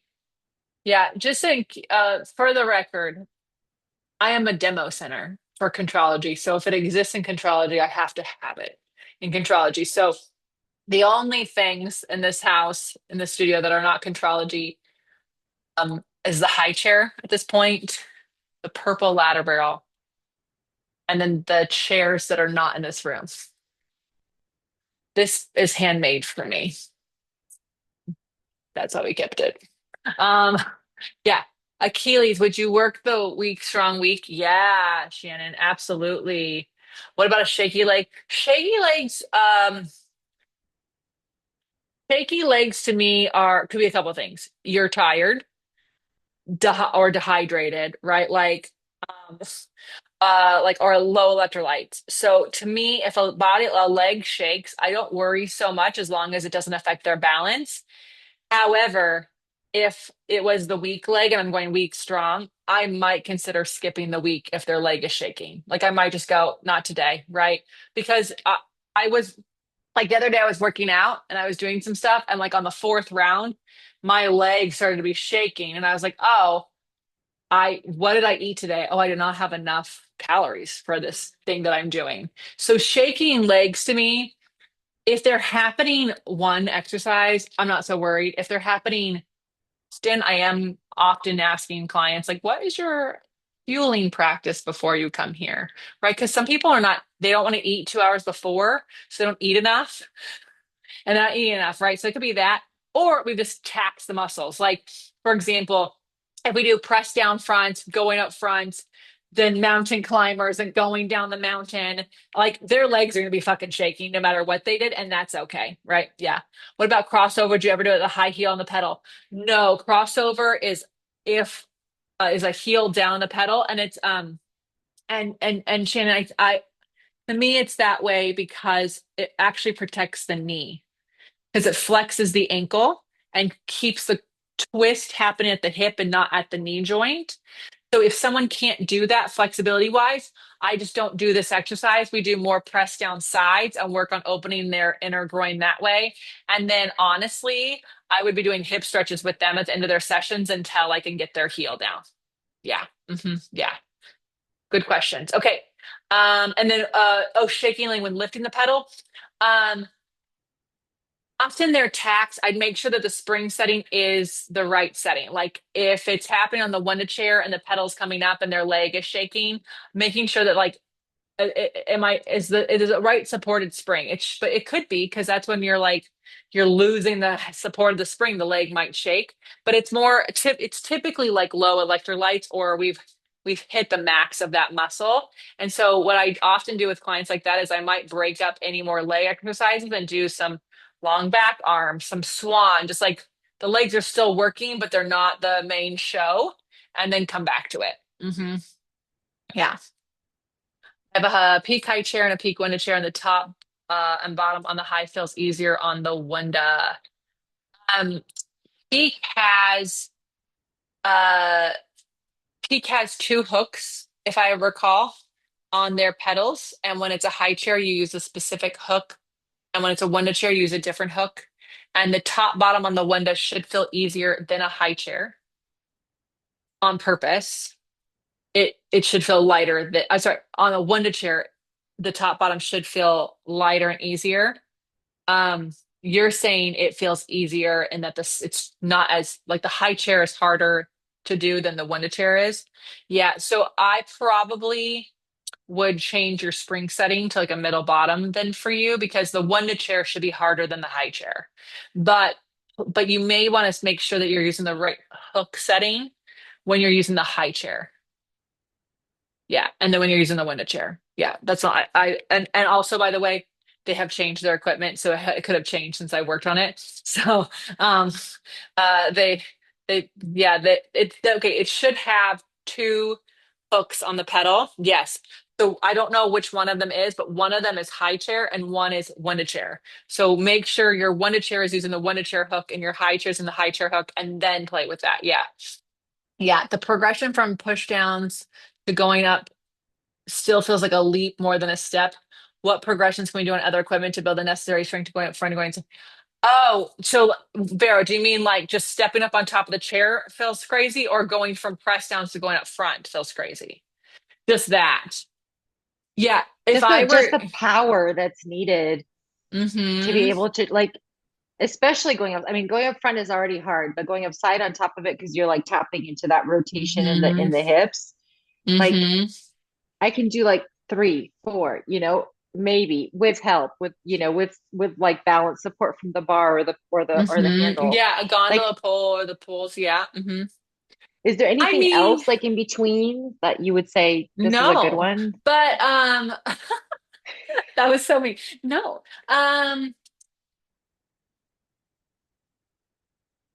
In a perfect world, you would have a high chair with its heavy duty springs and its pedal angle to be your in between. And unfortunately, you don't. So you're going from high chair press ups to high chair going up front, which is not the same as, sorry, one chair press ups to one chair going up front. It's not the same as doing high chair press downs to high chair going up front to one chair press downs to one chair. Like that would be the progression, right? So what I would say, as long as you trust yourself, is to get a gondola pole and play with your press downs being a 3-2. Just a 3-2 instead of a 1-3, right? 5-3-2. Then go to a 1-3 and work with the heel up on the floor, right on your press down front and your press down side. With your going up front, play with it on a 3-2. I trust you. Also, you are in a larger body. Like, so I like a 3-2 is going to be fine because you're next to your towers, and make sure you're using the towers as balance and not support, just like, but just watch your dismounts, okay? And just please watch your dismounts. I don't want you to get thrown, but you can play with that, and then it would go from a 3-2 to a 3-1, and then from a 3-1 and then a 3-1 away from your poles. Yeah. Yeah, that's what I would do. But yeah, just so you know, like, if you in a perfect world, you would have the high chair, then the one to chair, right? Yeah, and you're just going one to one to, and so you just have them built it up. Yeah. Okay. Anyone else questions on those? Okay. We're gonna get into some more exercises. Oh my God, the time fucking flies. It's insane. Okay, so let me just make sure where we're at with the high chair because I want to make sure I didn't skip anything. Okay. Just the press up, huh? Look at us go.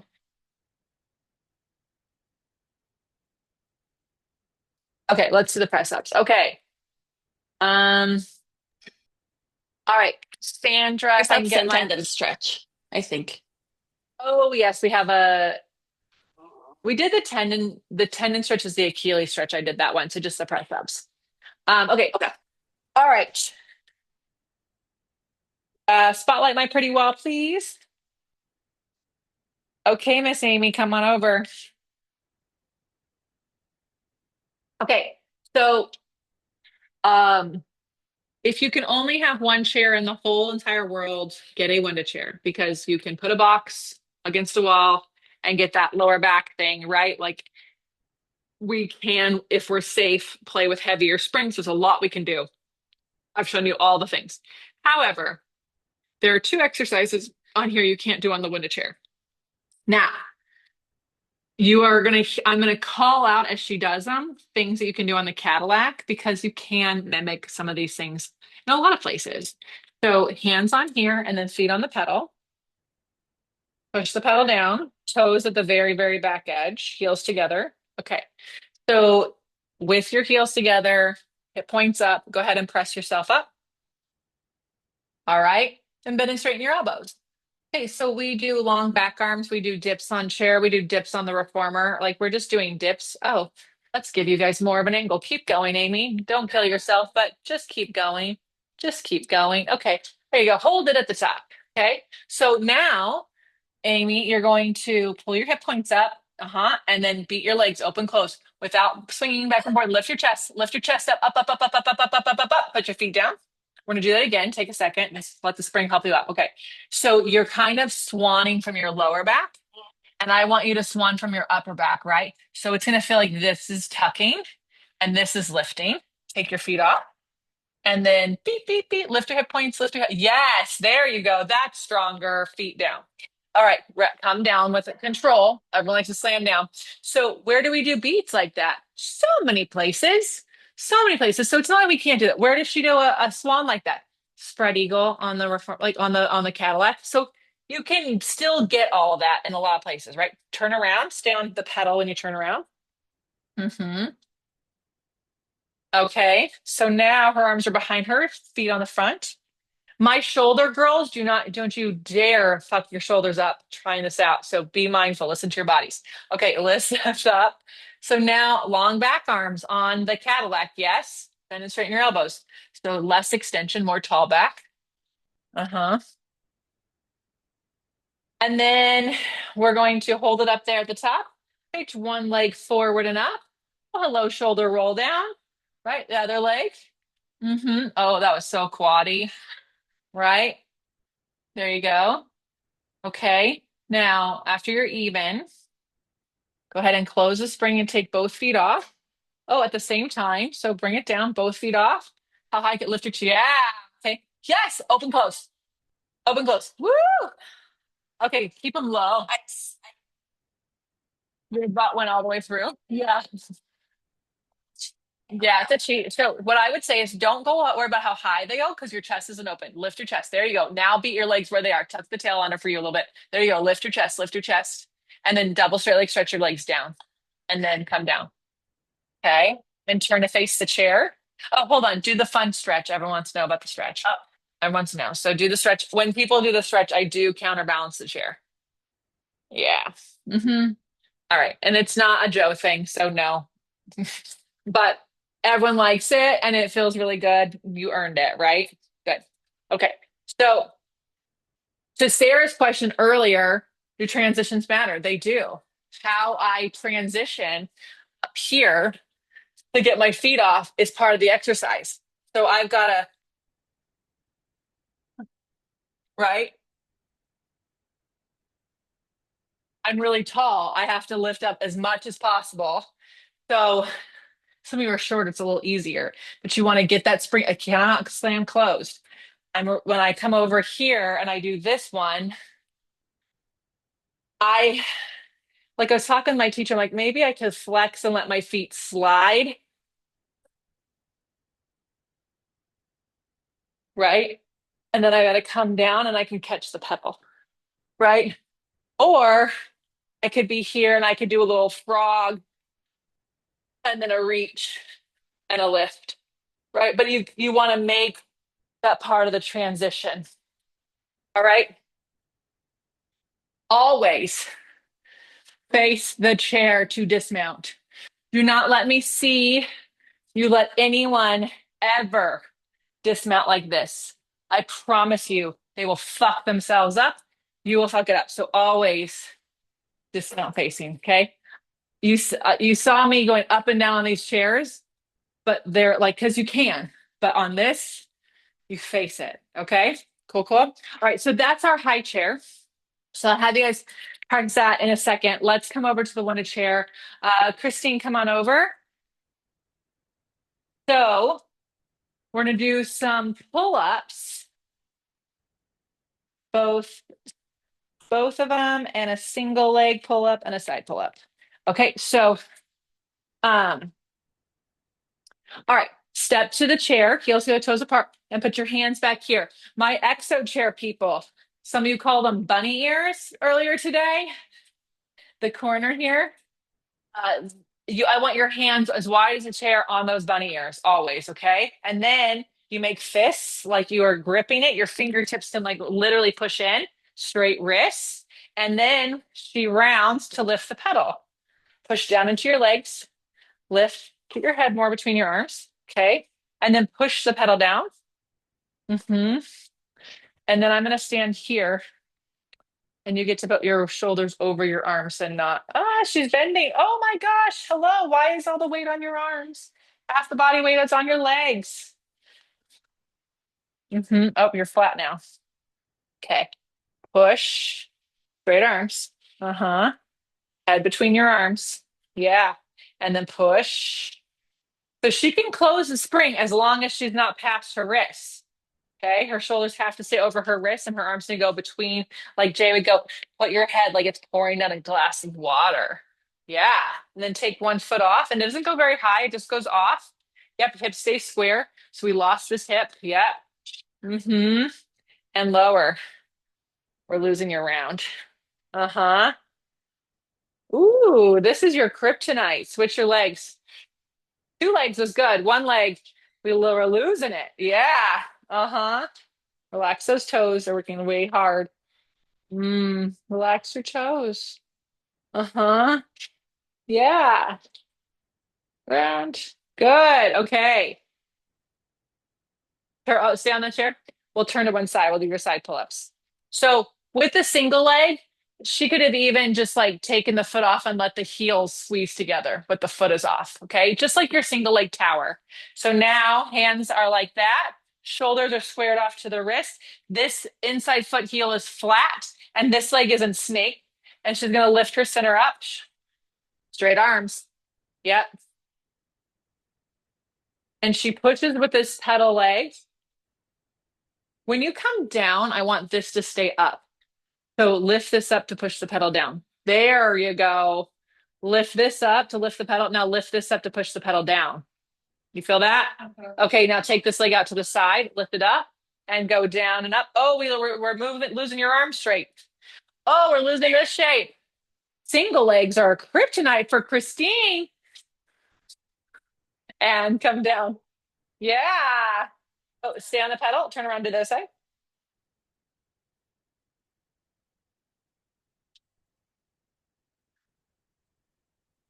The sun is beating in this room.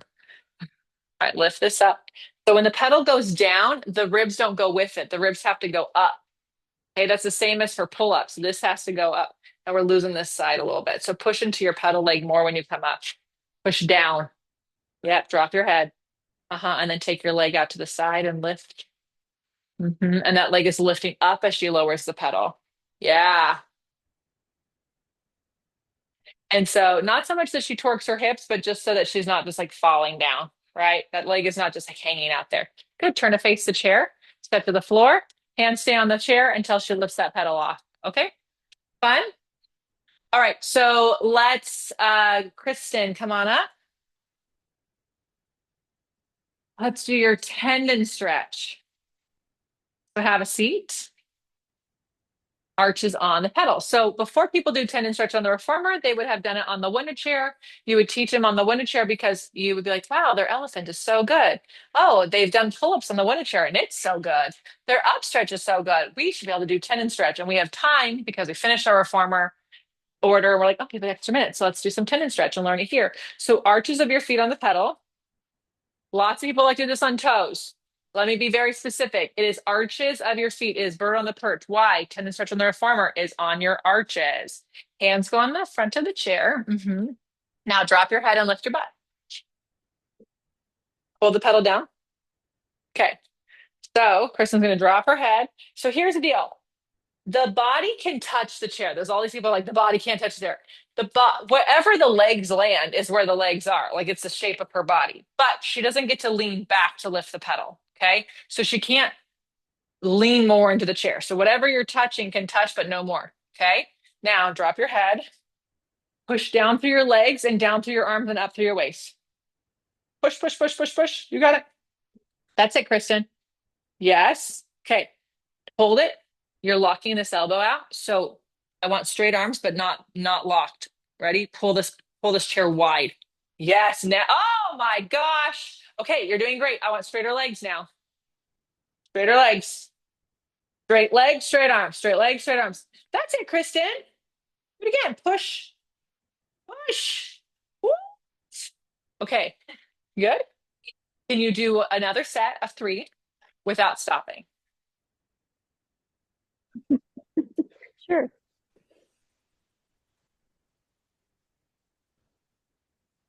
Yeah, that's how you do it, babe. Good job.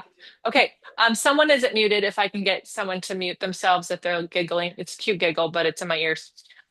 Okay, now she's not ready for single leg tendon stretch, but we can get you there. Okay, so let's just pretend you've been coming a while and it's getting better. So find your tendon stretch, but don't lift the pedal. Okay, all right. Quickly pop your left leg out and your left hand in. Boom. Now hop it back. Hop the other one. Yeah, there you go. Hop. Okay, keep going. Again. Again. So she just has to get faster at this. Again. When this gets less tentative and faster, then I can teach her to lift the leg up. Until then, what are we doing? She's got to get comfortable, right? Then go ahead and rest. Then when she can do her single leg tendon stretch here well without leaning, then we can do single leg tendon stretch on the reformer. But she can do tendon stretch on the reformer based on what I've seen. Is not going to be beautiful, but she's going to be in control. As this gets more and more better, then the reformer will get better. As the pommel horse gets better, then the single leg stretch will happen, single leg tendon stretch in here. Then it will happen on the reformer. Cool? Okay. Go ahead and hop off. Okay. So come on here, Christine. You're doing single leg tendon stretch. We already know it's your kryptonite, but I know you're dying to do it, so let's do it. I can tell. Don't hurt yourself. Those corners are sharp. Okay, arches on. Okay, hop one hand in, one leg out. Okay, so without leaning, right? So this leg is going to reach out to the side, not necessarily up, out to the side. So much of this hip stays over your heel. Ready? Up. More around. Oh, maybe not lifting that leg so high. Straighten this leg more. It's got to stay straighter. She wants to bend it so her hip flexor can do it. No, no, touch the chair. It's fine. Just don't rest on it. You can touch it. That's your body shape. Lift your ribs. Straighter leg. Still too much of that.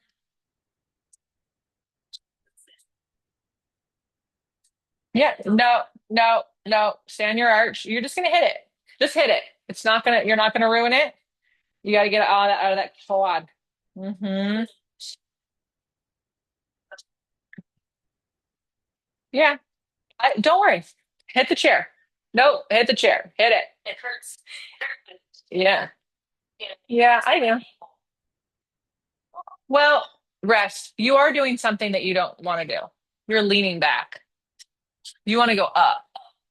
But so I want your body more forward. Yeah. I want your foot on your arch and your body more forward. Yeah. That's getting better. Take your leg behind you. Uh-huh. Turn the inner hand, hips 50 square. Yes, there you go. So, yeah. And then rest. She's flattened out. You'll get to see it on the replay. You're quite flat, and your hip flexor is doing all of the work. So, yes, it could be you're hitting the chair. Mostly you move forward, and I like where you are. You're just not round anymore. Yeah. So it's the same thing like on elephant. Like when you lift a leg up, do you lose your round shape, right? And so this is where you should do your single leg tendon stretch if you're going to do it. But really, maybe we have to work tendon stretch to make sure it's super round and like where you're working from. Yeah, do the other side. But you guys can see, like, she starts off round, and then as soon as she starts going, because this is happening, we're losing the height. And then the more she loses her round, the more she's hitting the chair, right? We got to get her more up with her waist up. And then as she goes down, she's got to get more up. She's flattening out on the way down. Yeah. But it's okay. It's not any perfect. Like it's good information, right? As soon as she goes to one leg, we kind of like lose some stuff. Yeah. Yeah. Pop off. Yeah. And also your pull-ups were really on, but you still wanted to like lean onto your arms. And I think you're doing the same thing on here. I think you're trying to use your arms too much versus your whole center, right? Right. So, um, eventually with the single leg, you can't, this is where you can play with the fun stuff, right? So, and then pop the side, take it back, and then I can go back, front, back, front, back, front. Woo! Right? Right? You can. So that way, then when I go, when that gets easier, then I can go the reformer, and as the carriage goes out, my leg can go back. As the carriage goes in, my leg can come forward. Or reverse, I can reverse it, right? So there's always another level.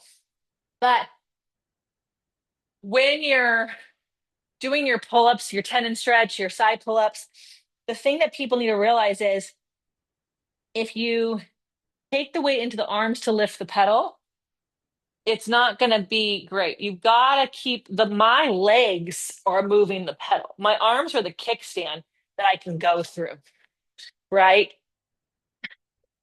And then as you go down, your ribs have to go up. All right. Why don't you guys play with press ups if you have the handlebars? And then let's do your pull ups, your side pull ups, and your tendon stretch, and single legs if you're ready for it. Okay. And by the way, you can also just hold the positions. And Anne's going to ask everyone how it feels.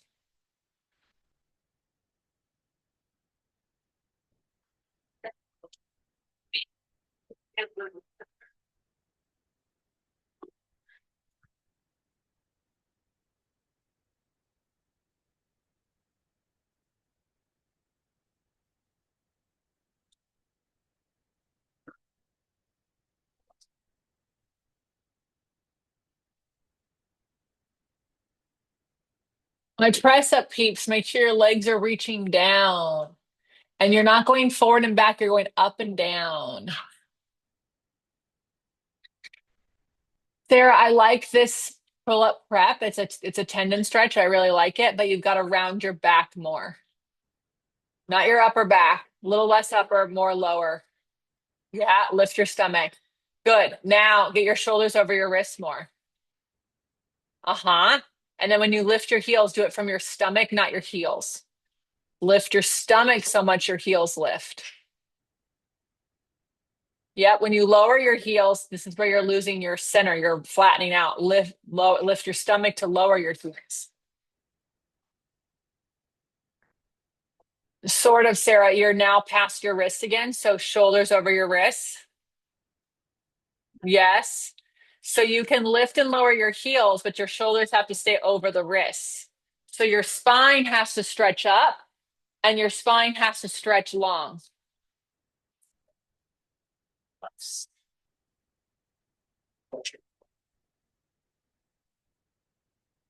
Sarah, something that I want you to think about here is your butt is going up and down versus your stomach going up and down. Your stomach needs to, so you're slow, it should be round and round. Yep, and shoulders over your wrists. It's a ridiculously hard exercise. Yes, getting better, getting better, getting better. More stomach up, less butt up.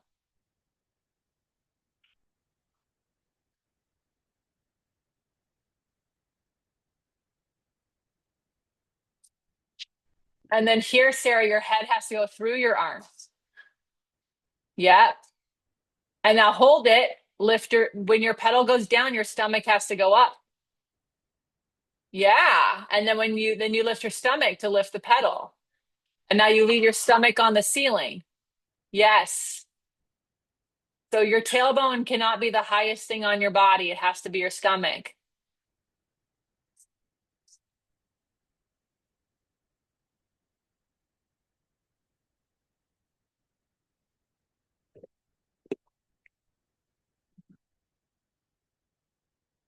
Well, Melissa, you get to do those again, less from your quad and more from your stomach. You got it there. You have it. You have it. Now lift your center to lower the pedal. Yeah.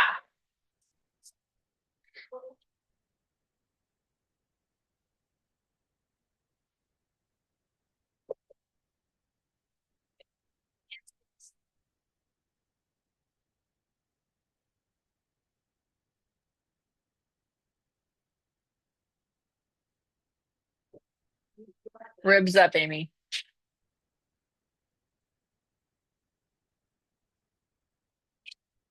Yeah.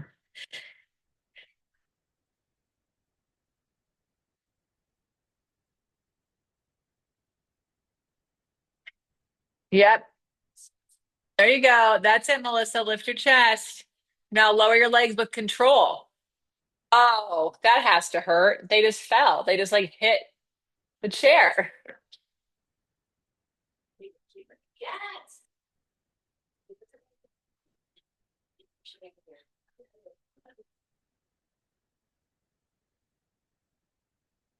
So there the single arm pull up, Shannon, is not really a thing. If you're insisting on punishing yourself, then your hand has to come more towards the center of the chair. And the arm, because we know what your arm likes to do in swan, it likes to do that wing thing.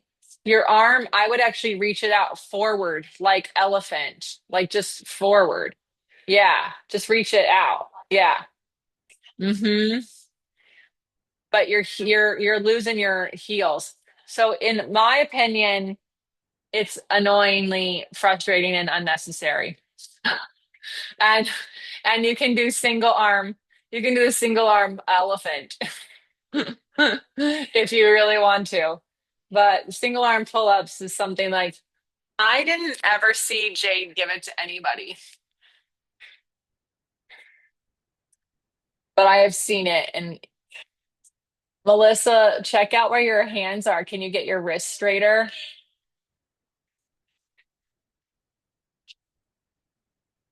Sorry, can you remind me the springs on that pull up? Usually a top bottom, one top, one Top, bottom. bottom. Okay, just Yeah. double checking. Okay. Yeah. Do you have four hooks or three? It's a one to chair. I got three. So Three. Okay, so it's just yeah, just a top, top bottom bottom. for you. Yeah.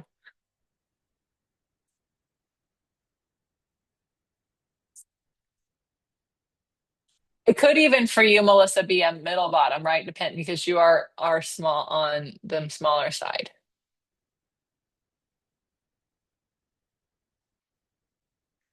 Yeah, just think about it, Sue. Just think about it. Now think so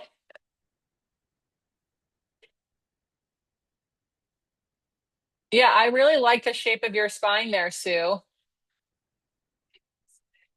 Yeah.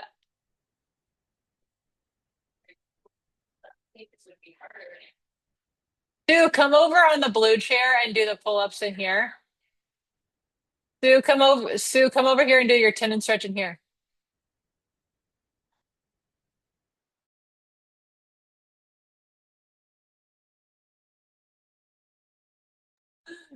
Do your tendon stretch on this. We're not torturing. We're just gonna see what it's like to think about it on here. Okay. So read, pull your chair apart with your arms and push through your heels. Well, that was a beautiful. Push through your heels. Pull your chair apart. Look at that. Look at how much that thoracic is. Yeah. Yeah. She felt, yeah, that's gorgeous. I don't care.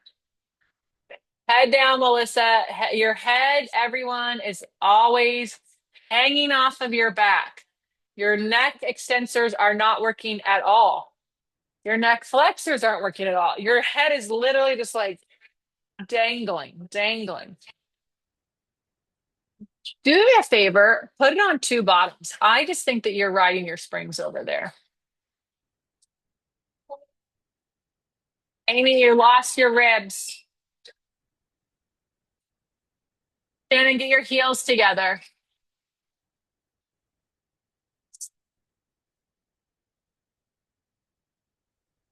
They just like, you can flick them off. Yeah, you can flick them off.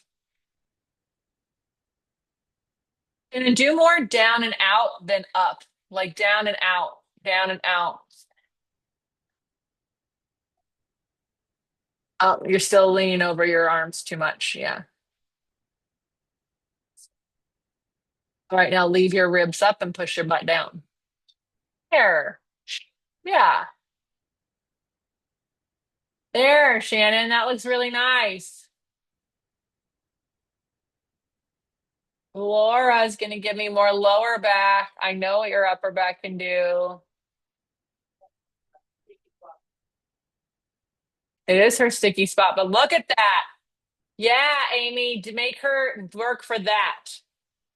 She's doing it. Make her work for it. So good.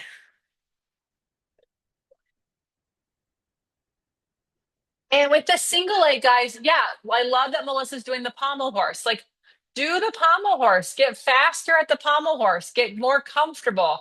Switch and switch and switch. Like, get it so it just doesn't feel like you have to think about it. More heel down, Melissa.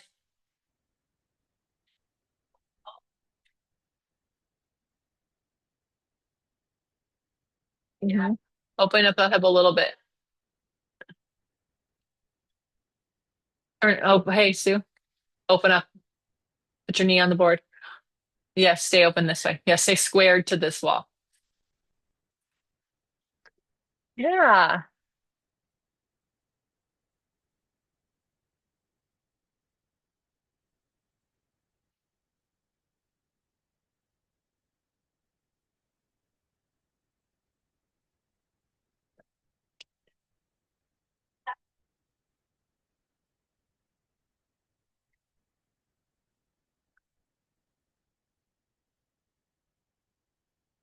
Awesome. Okay, guys, good. Good.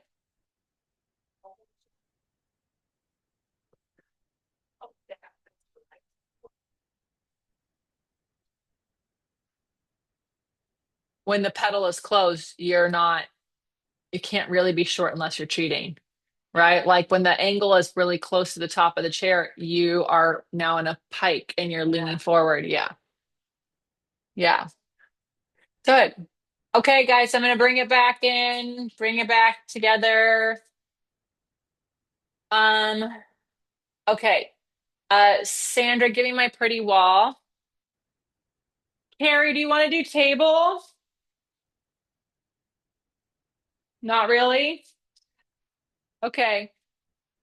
I just haven't seen you today, but I'll use you tomorrow. All right.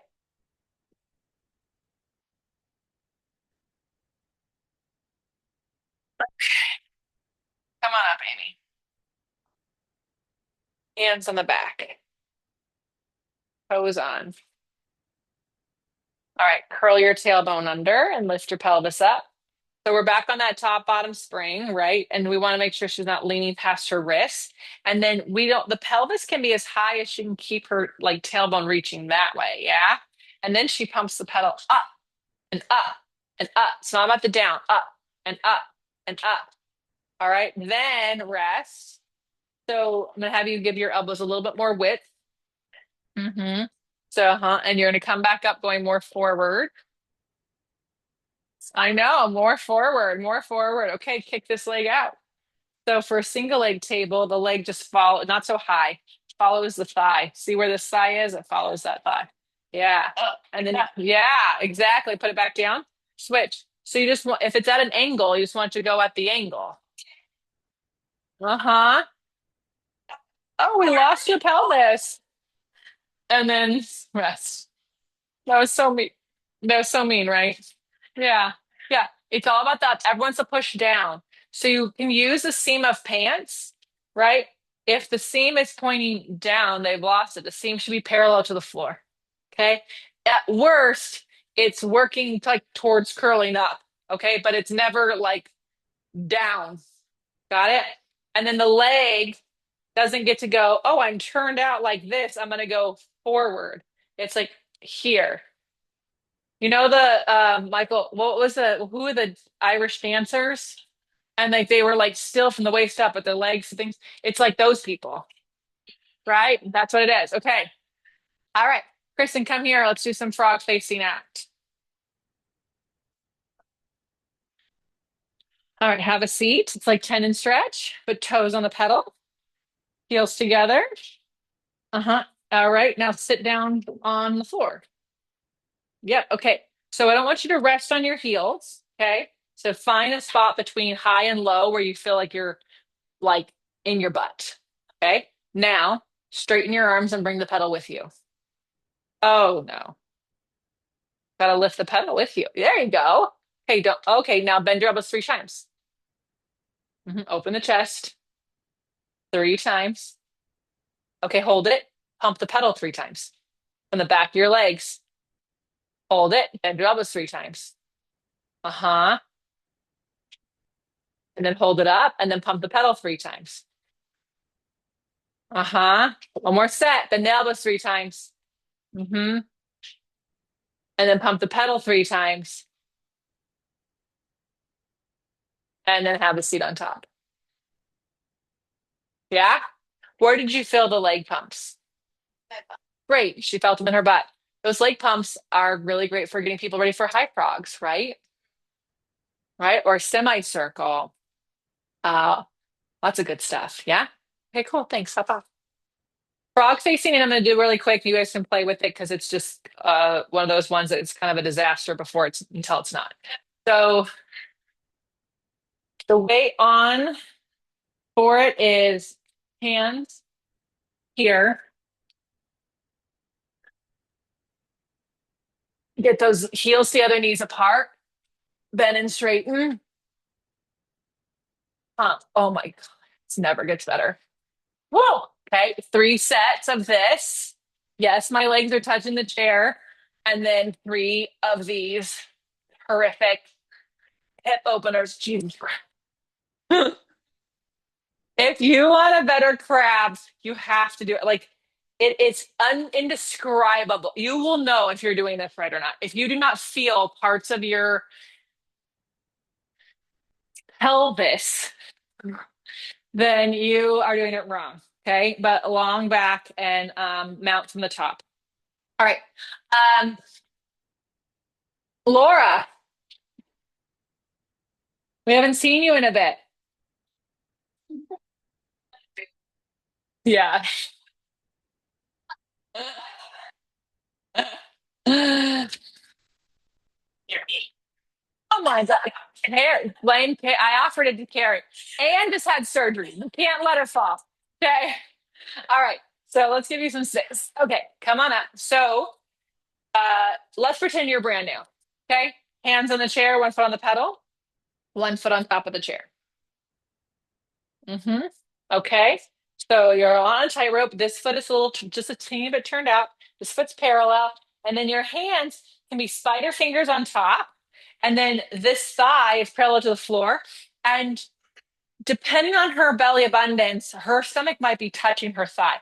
I Someone's foot's touch my, coming into the screen. oh, there's a foot. Thank you. Thanks, Sandra. I'll just be this like rogue show. Okay. Okay. So my leg is so long that in this position, my stomach touches my thigh. It doesn't get to rest. So you're gonna be the longest round shape. She likes the round from here. So we're just gonna get more of this. Yeah. Okay. Now the exercise doesn't start until this pedal is up. So bend your right knee and hold it there. Good. Lift into my hand. Good. Now pump the pedal 8 times. This thigh has gotta stay low and low and low. Yes, and low. hmm And then set the pedal down. Switch sides. That's hard for you to keep your legs still. Okay, try it on this side. Watch this thigh, everyone. Her thigh has to stay parallel to the floor. I think this side is better. Yeah? Okay, good. Come down. Switch sides. Let's pretend it was amazing. Let's pretend. Let's pretend you slay. Okay. All right. Now we're just going to do 5. Okay. So reach your fingertips for the floor. Okay. 5 here, then 5 to come up, 5 at the top, 5 to come down. Pump 1, faster 2, 3, 4, 5. Come up 1, 2, 3, 4, 5. Hold it up 1, 2, 3, 4, 5. Come down 1, round 2, 3, 4, 5. Good. You got to work up to 8. switch sides. Something you did was immediately turn into a flat back. You know how in rowing four, I know you don't do rowing four, but in rowing four, you're like round, round, round, round, round, tall, right? That's what you're doing. Okay. Spine stretch forward. You don't go like that, right? So, hmm? Yeah, there's a lot going on.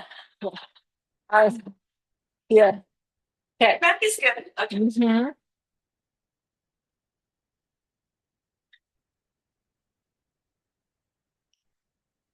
Stomach. We're not going to stay at the top, are we? Something like that. Yeah.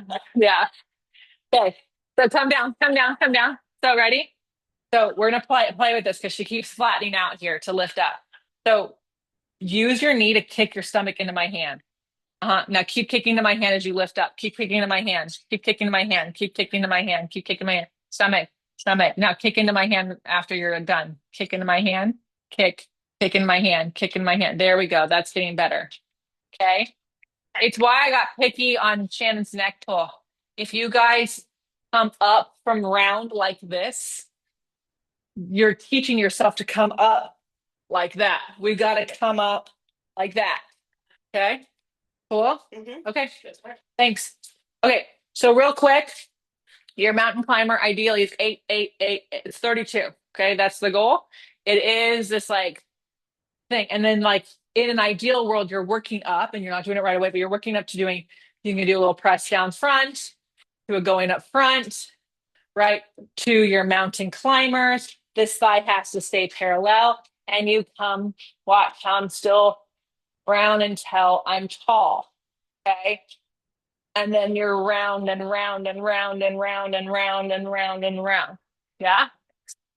Yeah.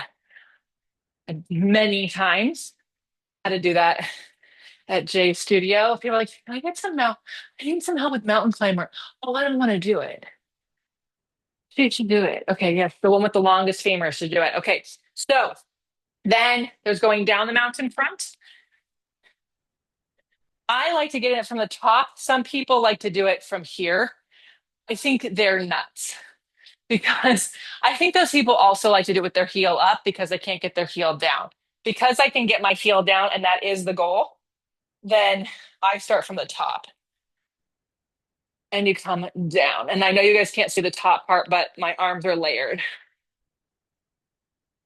Gotta save enough to come up, right? So it's here. And then I come down, tall back, layered arms. You look straight ahead, save enough to come up. Okay. Going down the mountain side. It's not the same as feet position as going upside. Okay. This foot is in this like closer in, and then this foot is parallel. Why? How do you walk down the side of a mountain? With a flat foot. And we come down and we pump. Come up to the top. Okay. That's where it starts and stops. Yep. You can't trust people to switch on the top. You can't trust them to do this exercise.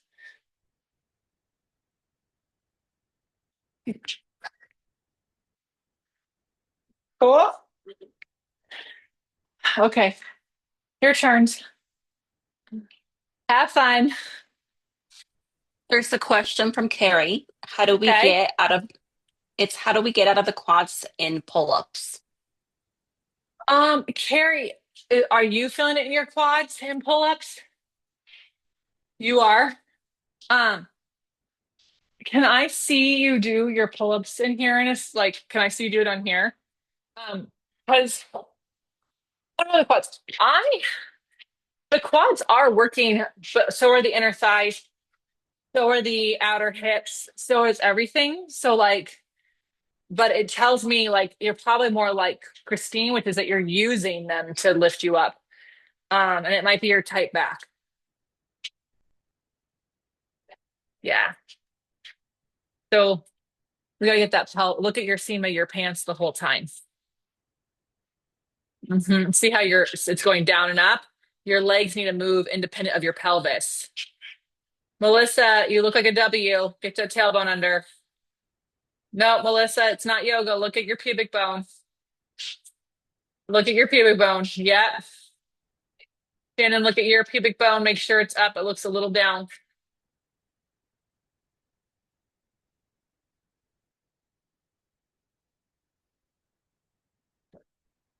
Yeah, we gotta get that. Elvis. Yeah. I'm gonna see Carrie's pull-ups really quick before you do the mountain climbers. Okay.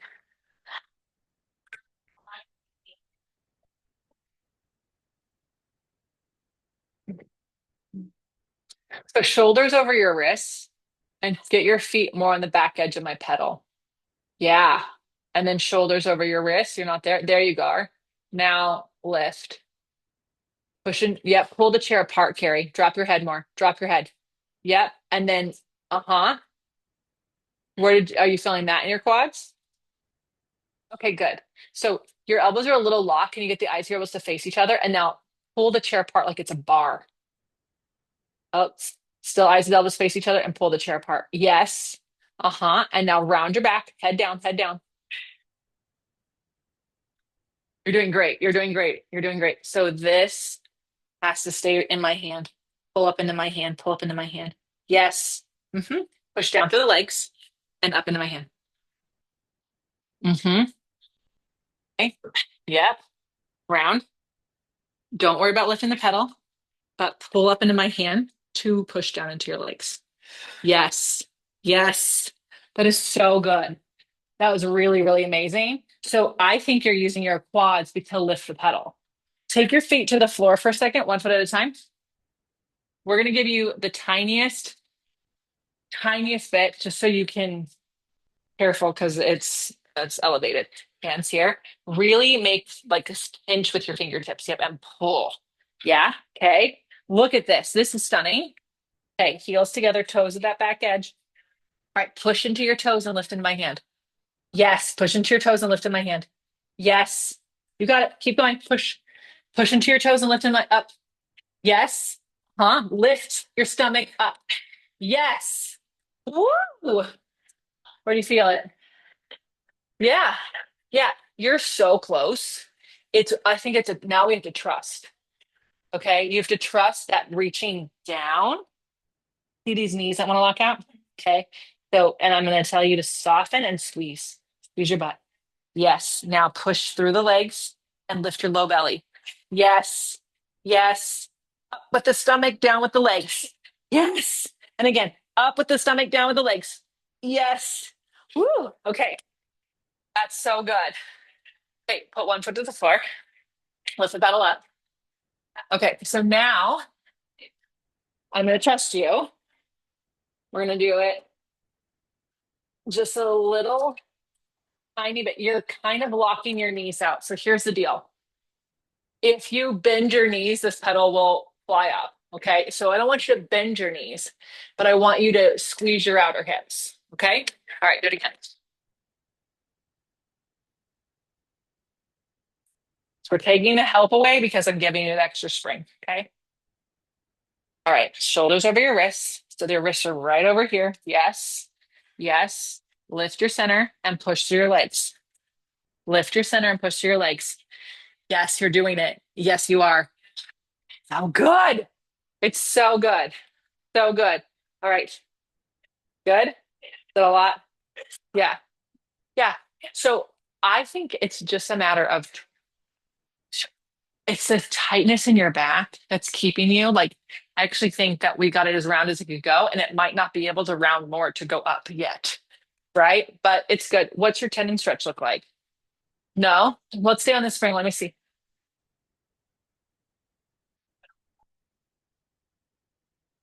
So on your arches, squeeze your legs, lift your hips.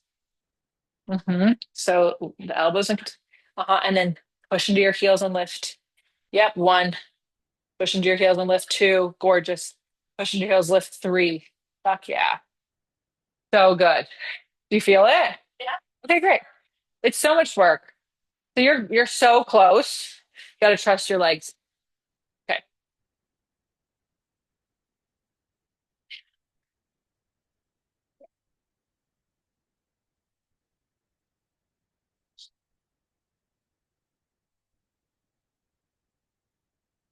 Lift your chest, Melissa. It's a much taller chest. Yeah, get that chest up, baby. Yeah, chest up, butt down, chest up. Yes. Shannon, more chest up, eyes up. Little less like a jumping rabbit, more like a frog. Uh-huh. And hold at the top. Now pump your legs with your chest up. Pump your legs with your chest up. Yes.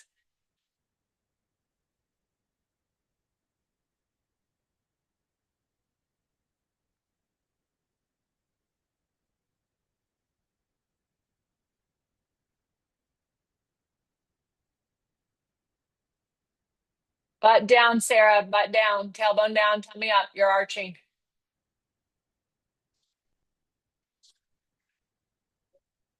So tall back, Sarah. You had it right. Tall back.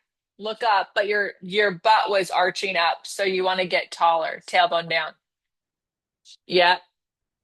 Your knee should be wider than your chair, babe. Yeah. It's miserable. Yes. There you go. And then just tailbone down. Yep. There you go. There you go. And Shannon, you are leaning back just a little bit into those arms. Melissa, I think your foot could be more towards the center of the chair.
I really do love that there's like six of you around one chair. I'm like, oh my God, there's too many people here. I need to go get more chairs. I drive across the county to get more chairs. You're all around the same chair. There, I thought you'd want more chairs. Nope. You just want to watch each other work really hard, one at a time. Ah, isn't that funny, Bear? I'm like looking at them all like on one chair. We got three chairs. I'm alone in this room. I'm alone in this room. Shannon, don't hate me. I think you need to change your top spring to one lower. It looks like it's pushing you around. I know she's cursing my name. She's cursing my name.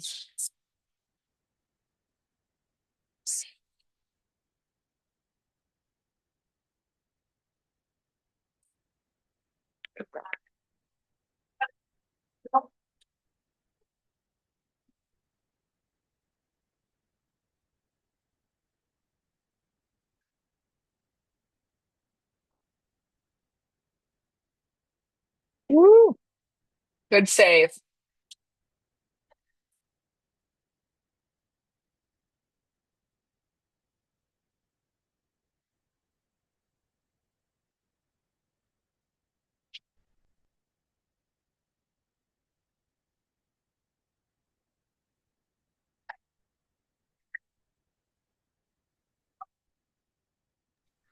So I'm going down the mountain front and side.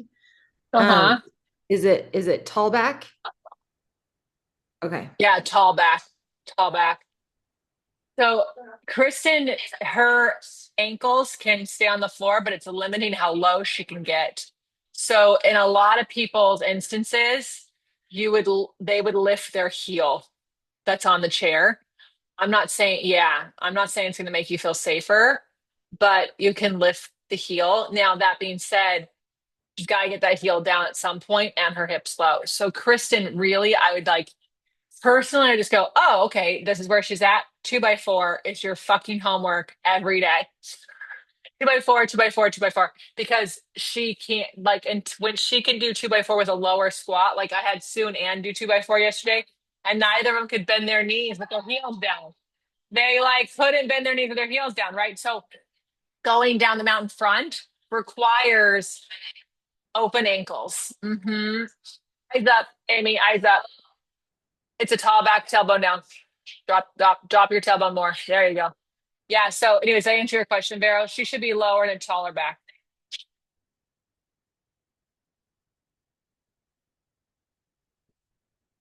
All right. Last couple of minutes to play with all these things, guys. In the mat weekend. Yeah. Yeah. Make Sue and Ann teach you. I got 3 2x4s. You guys can do a little 2x4 in the breakout. You guys can do a little 2x4 and then get on a wheelchair. Yeah. Eyes up, Amy. Eyes up. Tailbone down.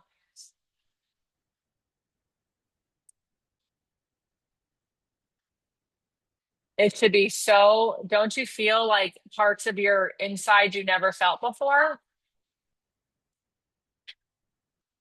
Okay. All right. You guys are doing great. So here's what I want to do. Are there any more? Uh, I'm just going to ask everyone to have hypervigilance as an ADHD person and child with parents who fall all the time. So I can literally listen to 3 conversations at once. So thank you. Um, is there any questions? Because what I want to do is put you in breakout rooms to practice everything we've gone over because my experience is when you have to practice teach it, you realize you don't know the setups or the springs or what you're looking for. And so we could blast through all the exercises, but the reality is we're perfectly on time. And so I want to make sure that like you all get to watch someone do it and they watch what you can do. You're not going to do things you can't do. But is there any questions before I do that? So if you're in my house, there'll be 3 groups. So no, not all 7 of you on one chair. There's going to be 3 groups. Okay.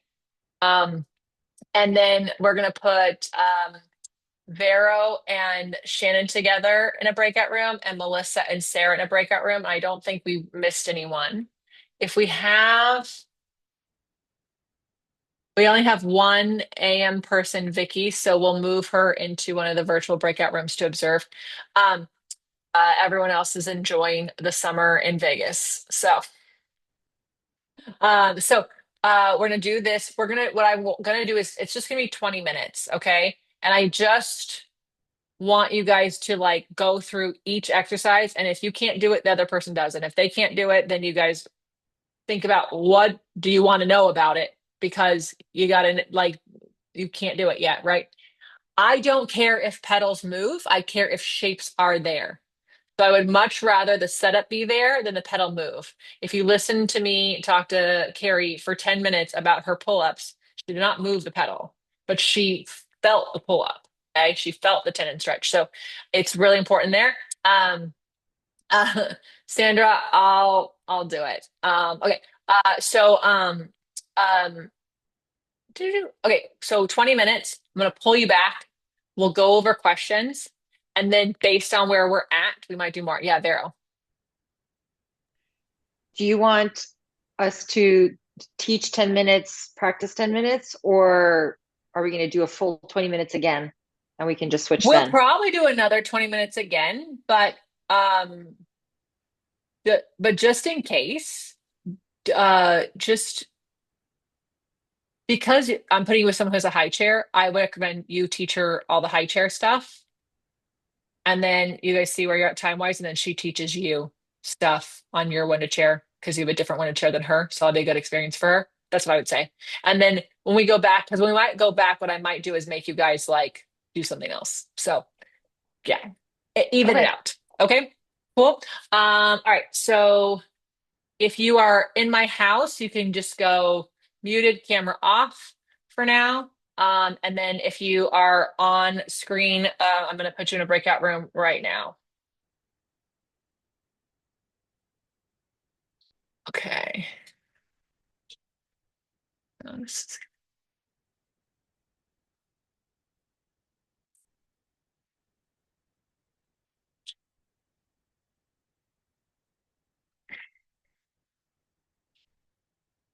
awesome. Okay, have fun. I'll pull you back.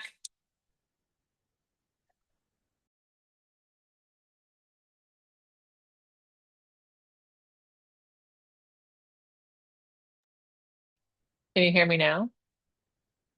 Yeah, okay. All right. Okay. Um, so you guys, how'd it go? What came up?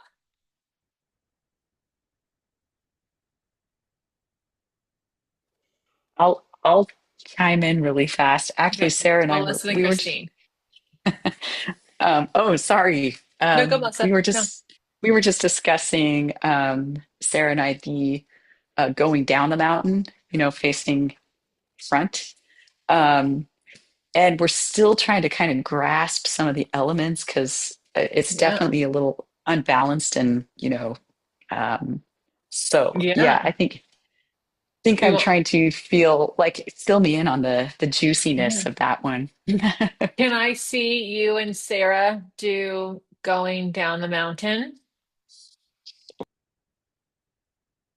You guys don't have to be muted. It's okay. It's not noisy where you are. Let me, there's Sarah. Okay. So, so first of all, Sarah, your foot might be too close to the front edge. Yeah, yeah, that looks good. Okay. All right. Straighten your pedal leg and then layer your arms and then squat down. Mm-hmm. And then yeah, so then pump the pedal up and up and up. So Melissa, you look like you're looking down, kind of like lift your chest and look up. Yeah. Mm-hmm. There you go. And then yep.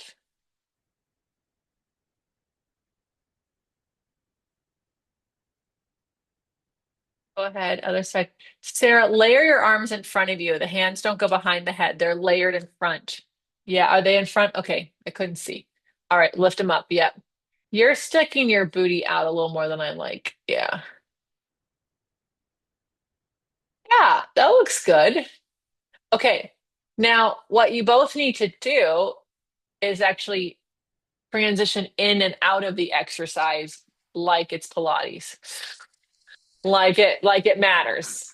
Like the way you need to get in and out is an exercise. So layer your arms. Yep, but you can stand from the back. That's fine, Melissa. And then instead of going down with a bent knee, Sarah, step back up. Step back up, Sarah. Okay. So just layer your arms and reach your leg out for the pedal. Don't bend anything. Just reach the leg out. And then with a straight leg, now bend your standing leg until your foot hits the pedal. And then push into the pedal as you continue to bend your standing leg. Get as low as you can go. Now pump. And then when you're done pumping, hold the pedal leg straight and then stand up with the standing leg until your foot meets back onto the chair. Yeah, there you go. Yeah. So you're going to see people get lower than that, ladies, because they're lifting their heel or they have a more open heel. But the goal is to have the heel down and get as low as you can go. Does that make sense? Yep. Finish. And there you go. That's the exercise. Sarah, does that make Great. sense? Yeah. Yeah, Okay. That thank was you. good. Thank Yeah. Yeah, of course.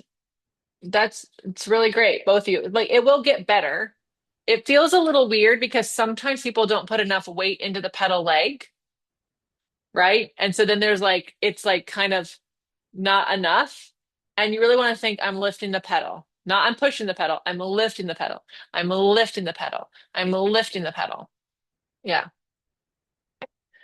Christine. I realized I cheat things a lot more than I thought. Like, You also fidget a lot. We talked about this in your assessment, so like um all of you fidgeters, Gwen's a fidgeter.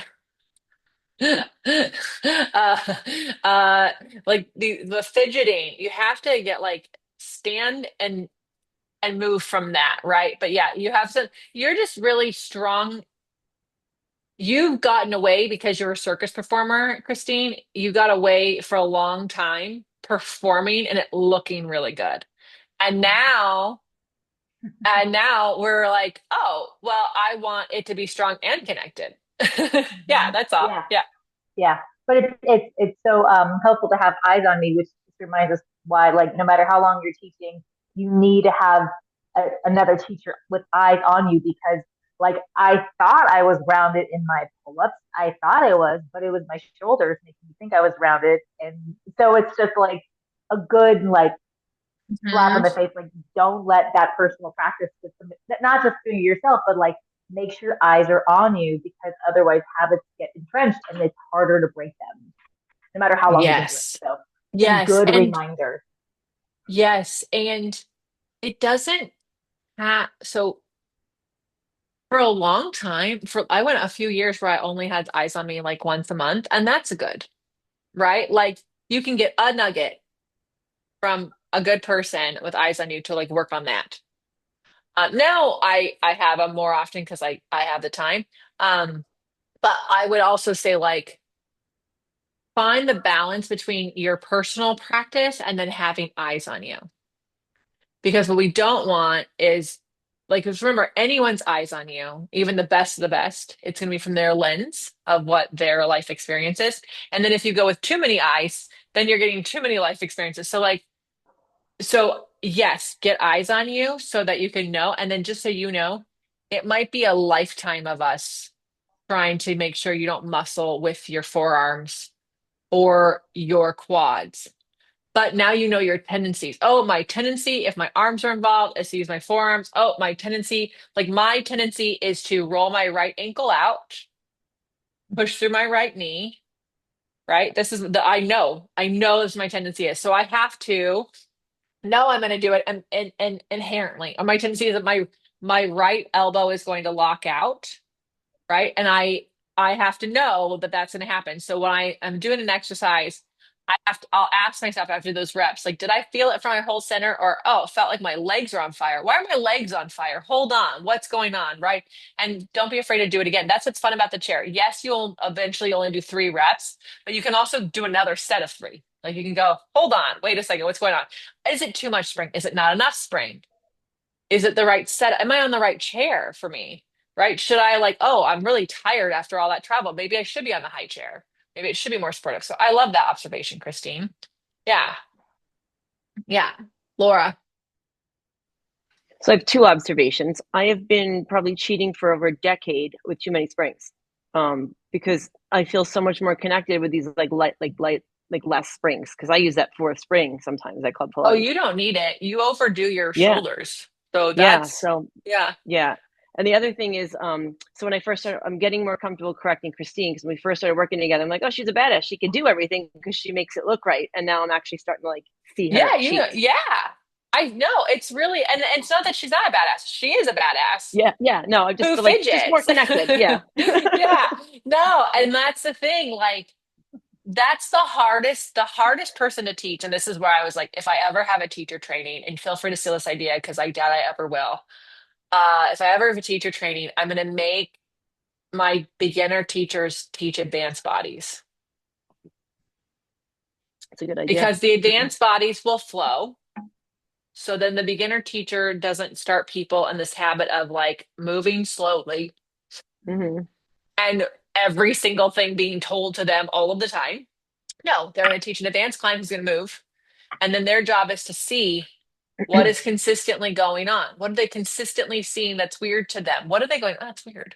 Like, that's what's going on there. Like, why is that bothering me? Right? That's what I have them do. And only my advanced teachers can teach beginner clients. Like that is the way I would do it. Uh, but it would be a longer training and more money and no one would do it. But anyways, that's what I want. That's what I want. That's what I want. Someday, an investor and, things like that. Like, I think when we have people who've been professional movers, it's very easy they're really good. Tammy is an OPC teacher, right? Um, she'll tell you exactly how to do the arm so that it looks like your leg is higher than it is.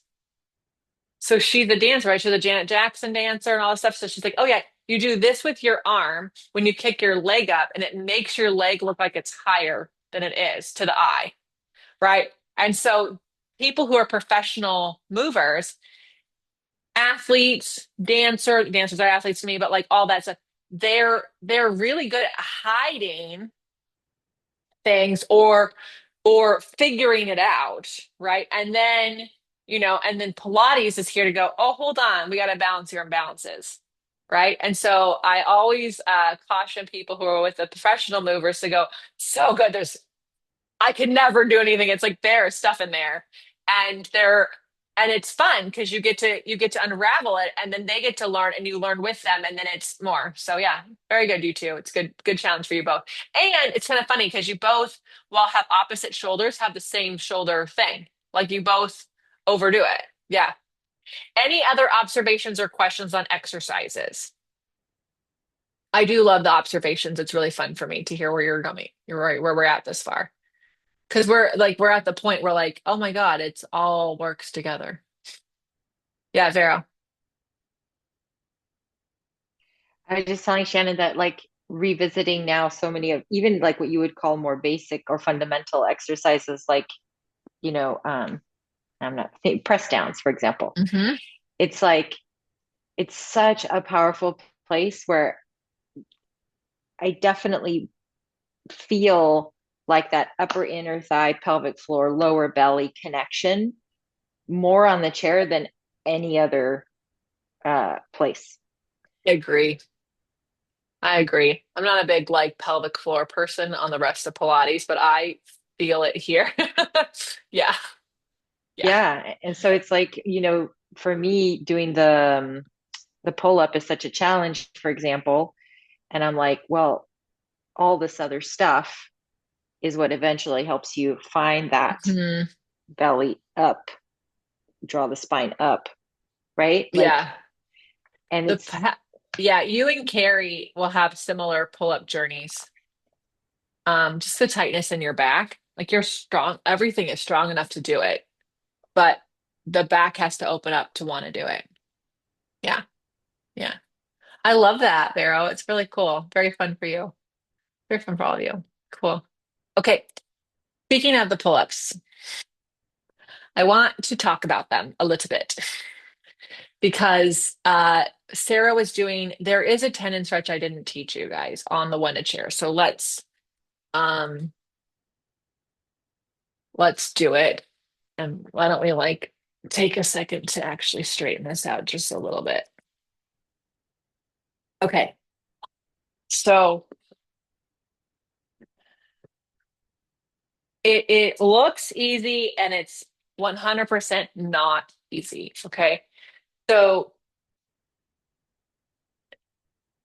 you set up like you're doing the pull up and you lower the heels and you lift the heels. But what most people do is they lower the heels and their shoulders go with the heels and they lift the heels and the shoulders go with the heels. No, I have to become like Laffy Taffy, like saltwater taffy, lower the heels, lift the heels, lower the heels, lift the heels. So my shoulders don't move, right? I'm reaching my tailbone to my heels. I'm reaching my tailbone to my heels. I'm like, it's like you gotta stretch and stretch, right? So it's not but up, but down, but up, but down, but up, but down, right? It's reach the lower back and reach the lower back and reach the lower back and reach the lower back, okay? With the pull-ups, it is a tendency to go weight into the arms, weight into the legs, weight into the arms, weight into the legs. It has to be, and for me to do it right, hold on, because that spring is going to push me around. It has to be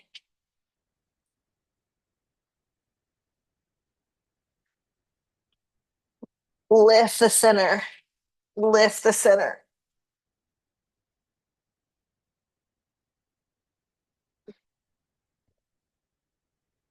The weight of my arm stays the same no matter where my legs are. I never feel it get different. Okay. So the way I see it, or a couple ways to explain it, is like if you've ever played with a slinky, right? I have slinky. I need to get a slinky, but you go like this and like this and like this. The rings on this hand, same rings, right? Same rings. It's not like it goes here and then it goes here and it goes here. It's not a seesaw. Yeah. So something to play with, and that helps with like going up front. We are talking with Christina and Laura about this. It's not weight in the top leg, weight in the back leg. It's weight between the pedal and the chair, right? As I go up, I push my pedal leg down. As I go down, I push my top chair leg down. So this way, I'm kind of controlling the spring, and I'm always something's going up and something's going down. Yeah. Okay. Any other questions on that?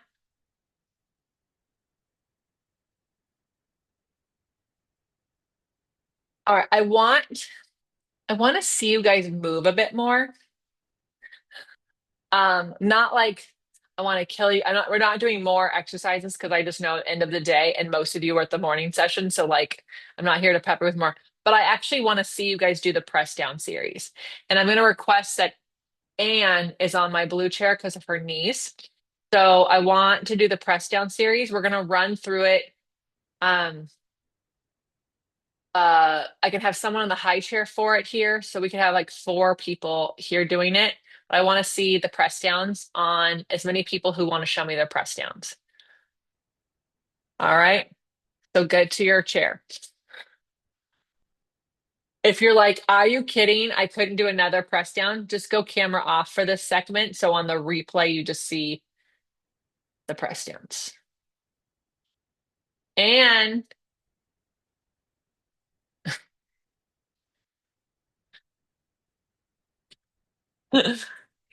change, you gotta change it. We gotta change that spring for you though. I'm gonna put you, what did we do it on? A top bottom yesterday? Okay, did your balance feel good? Do you want a gondola pole? Okay, go get a gondola pole. All right, someone can be on the high chair if they want. Okay, all right. So hold on, let's all start together. I know you're excited. I can't, I want to do it together because we are still moving people and I want to see it. Okay. All right, so heels together, toes apart. Somewhere you could be toes touching the chair or slightly away, but no more than a foot, like half a foot distance is the farthest I really would go. And then heels together, toes apart. Now hands on your hips or behind your head or out to the side. Now lift one leg up like you're doing single leg stretch. Lift it from your center, put it on the pedal. Heel up and push down and up 5 times.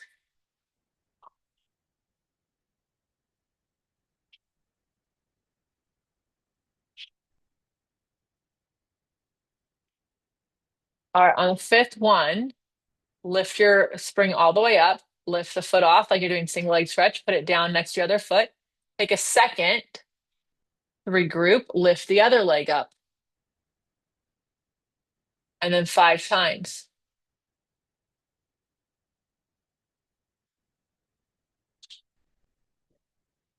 Sarah and Melissa, the pedal looks like it's pushing your leg up versus you pulling your knee up from your center.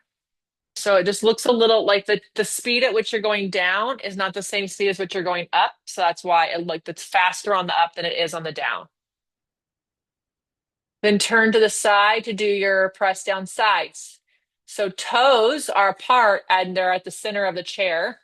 Heels are together. And then inside foot comes up like an exercise.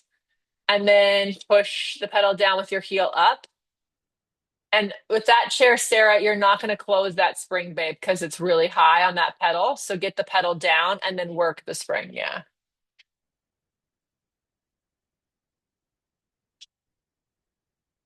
Laura, can you sit in the armchair so I can see? Thank you. And that was a little parallel on that leg. So just double check you were turned out and then turn around to the other side.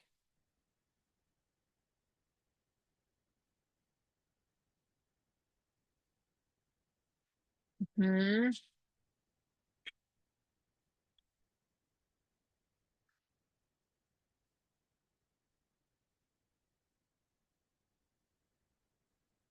Vera, it's getting better, but that do you feel your right hip lifting into your hand, like around your thumb? Yeah. Vera, I don't mind your arms being wide, but you don't get to have your shoulders in your ears. Yeah. And it's a little fuzzy, but is your heel up and turned out? Was your heel up and turned out, Sarah?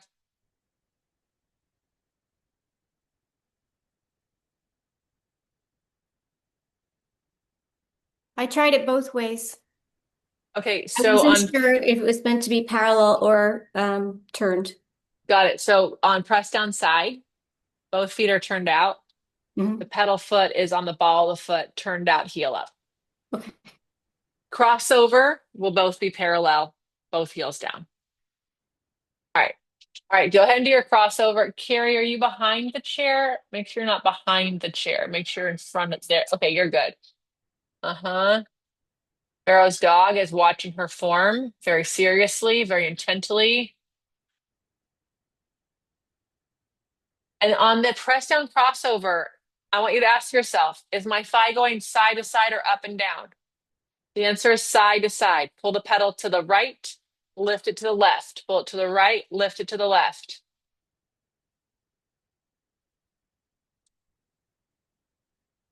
Yeah. So your standing leg has to hug in. You'll probably even feel like the inner thigh of the standing leg has to really hug in.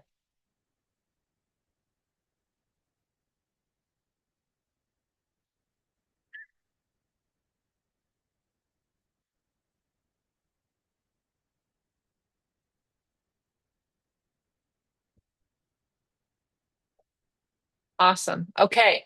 So I like that. Let's do footwork. Sit on top of the chair. If you're using the high chairs, you're going to have your back against it. If you're putting a box on, you're going to have your back. If you're not putting a box on, your butt is on the chair, but just your whole pelvis, nothing more. No thighs, no anything. Sometimes you want to use sticky pads. Some people's clothes are slippery. Yeah, you got it, Ann. And you'll only close the string as much as you can, beyond the toes if you can. Uh-huh. Yeah, good. All right. So hands can press into the chair. They can hug the side of the chair. They can layer. They can be behind your head. But it's whatever you choose to get the tallest back and your arms connected to your back. Push the pedal down and up. I want 8 of these on your toes and 8 arches, 8 heels. More ribs into that, Melissa.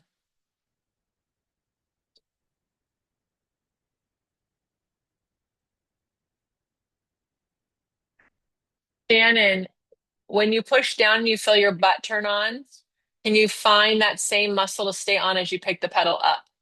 So as yeah, that's it, girl. Mm-hmm. Barrow, you get when you push into the pedal, I see so much length in your back. When you lift the pedal, it tends to get we tend to lose it. So how can you use the pedal to find the center to keep the center as you lift? After toes, arches, heels, do a single leg on your toes.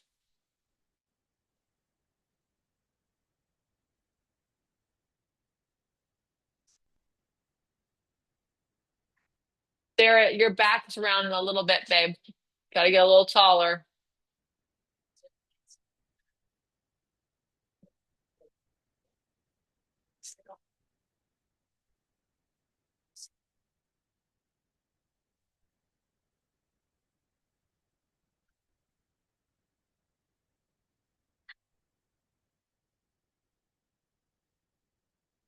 Christine, how is your pelvis on that? Was it still? Okay.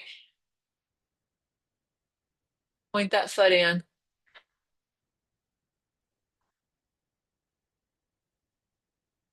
Do you feel your hip wants to come off too? Yeah. All right. After that, um, we're gonna do some going up front if you want to. If you don't want to, no worries. You can watch other people, and you'll do it on the high chair if you want to do it. Okay. You guys can take turns.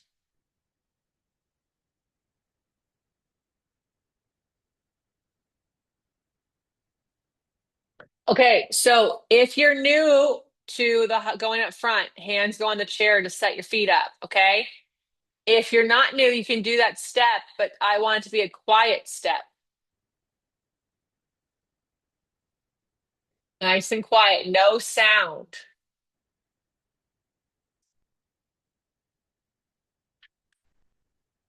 That was fine, Laura. Why are you deprecating? No deprecating.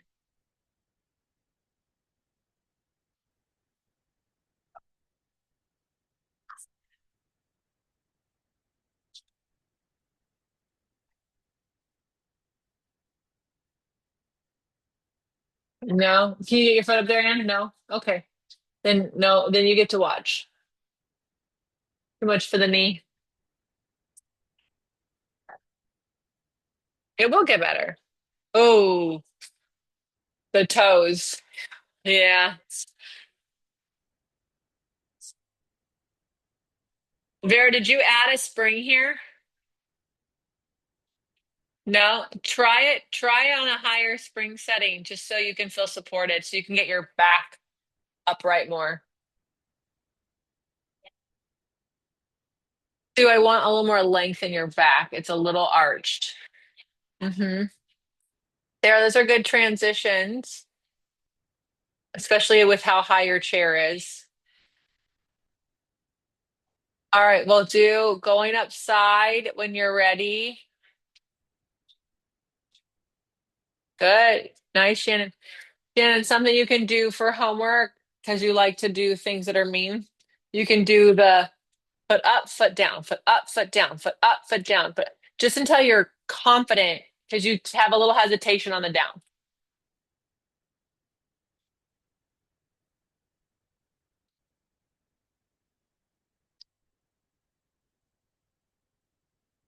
So, Christine, you're really confident on the step up, and then you do your little fidgets. So I want you to play with going up, down, no toes moving, up, down, up, down.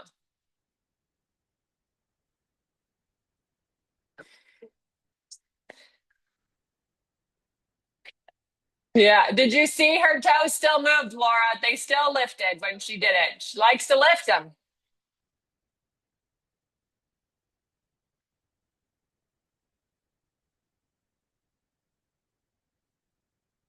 Yeah. Woo, Vero. Steve, Melissa, do you feel squared off? There you go. Yeah.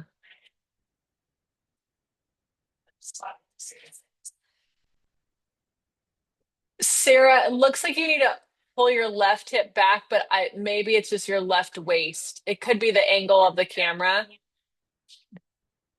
And then Shannon, go ahead and just reach your arms up to the ceiling. Just reach them up. Yeah. Mm-hmm.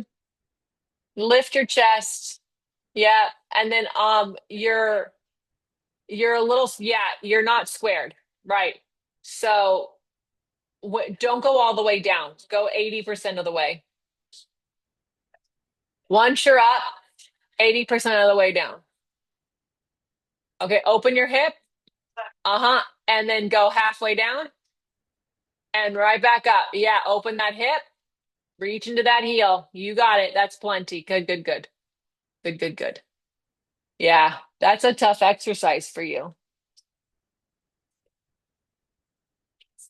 That I love how I said that was enough and she's doing five more, but that's fine. She can do it. Yeah. Yeah, I don't like that weird arm position, Shannon. arms out or arms up or layer them, but you don't have to do this. It's not helping you open your hip up. Yeah.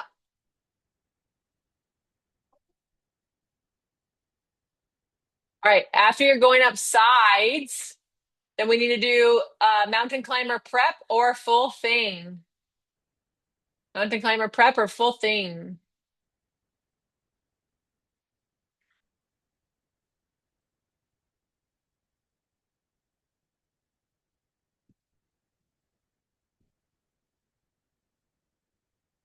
Mm-hmm.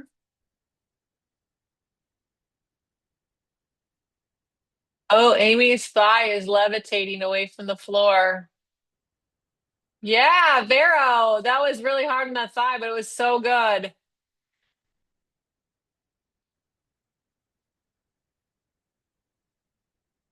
Sarah, this is really good. Want your center to do more than your arms, but that was good. I want more of the center to bring your arms down versus your arms bringing your arms down, but really good.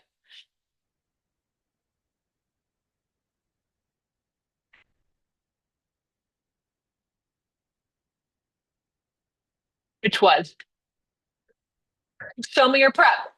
Let's see it. Anne wants to see it. Anne wants to see it. She's living vicariously through you.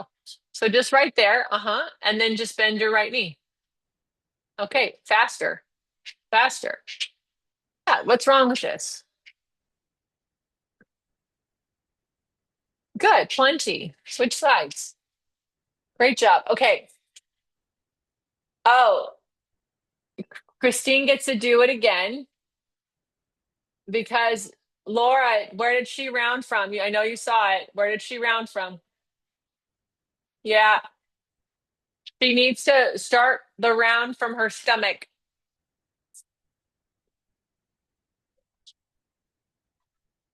Yeah, awesome. Here, come here. Come on. Come on in. I'm right here. I'm right here. Yeah. I. Okay.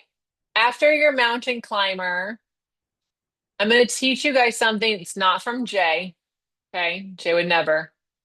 But I want you guys to see a stretch you can do on this chair after all this work today. Okay. So you are going to go to the back of the chair and you are going to do a figure 4 stretch with your leg on top of the chair.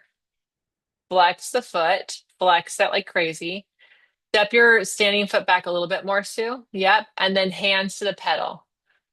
Now, typically I would do it on a top spring, not a top bottom spring, but you guys, you can move it. So it's not just move the pedal, but find a long round back and enjoy your hip stretch.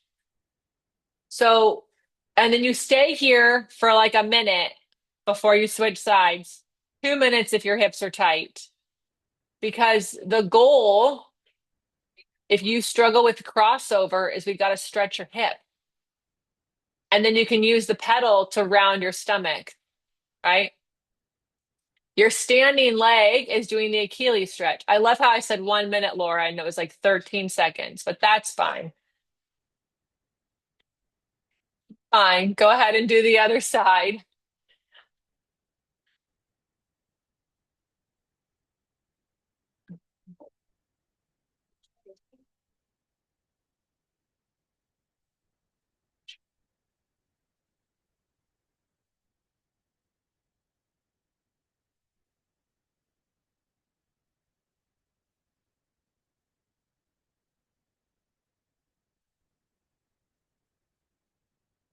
Awesome. Good. All right. If you weren't able to stretch, trade with your friend. Um, all right. Question. If you're off camera, you can come back on from all that. Questions about what we did. We didn't do everything we taught today, but we did some of the balance stuff. Questions about the feet, questions about the foot position, spine shapes.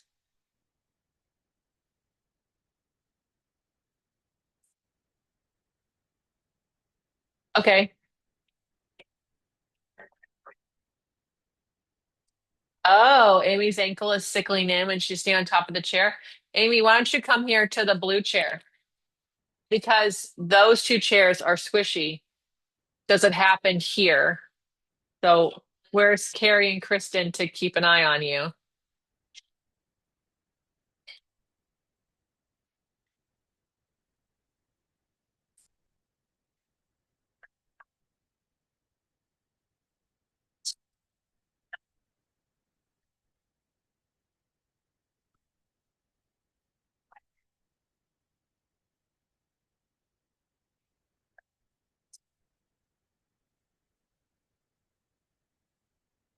Oh, so we can watch from the back.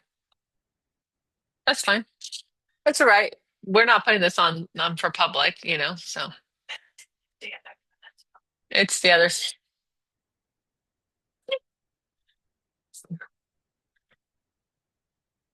Oh, I see.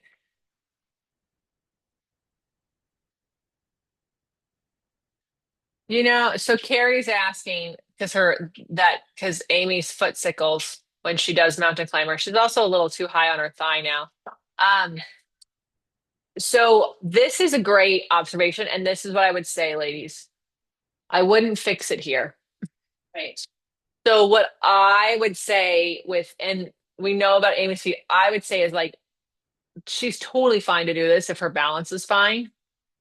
And then I would make sure that you're doing 2x4, foot corrector, toe corrector, um, exercises, other things where we can like work on the foot. When you do Achilles stretch, Amy, on that foot, does it does it sickle there?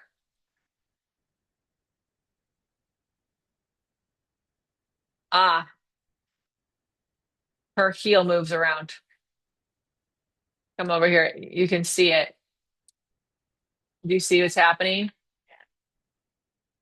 So, Amy, what if you only do your Achilles tendon stretch 80% of what you're doing, what your flexibility allows? The point, everything is good on her point.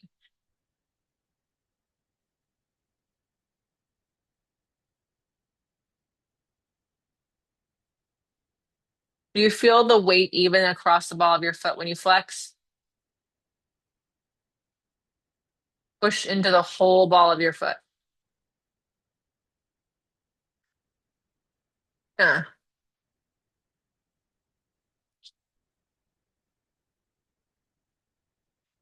In a bad way or like you're working it? Yeah. Yeah. Okay, good.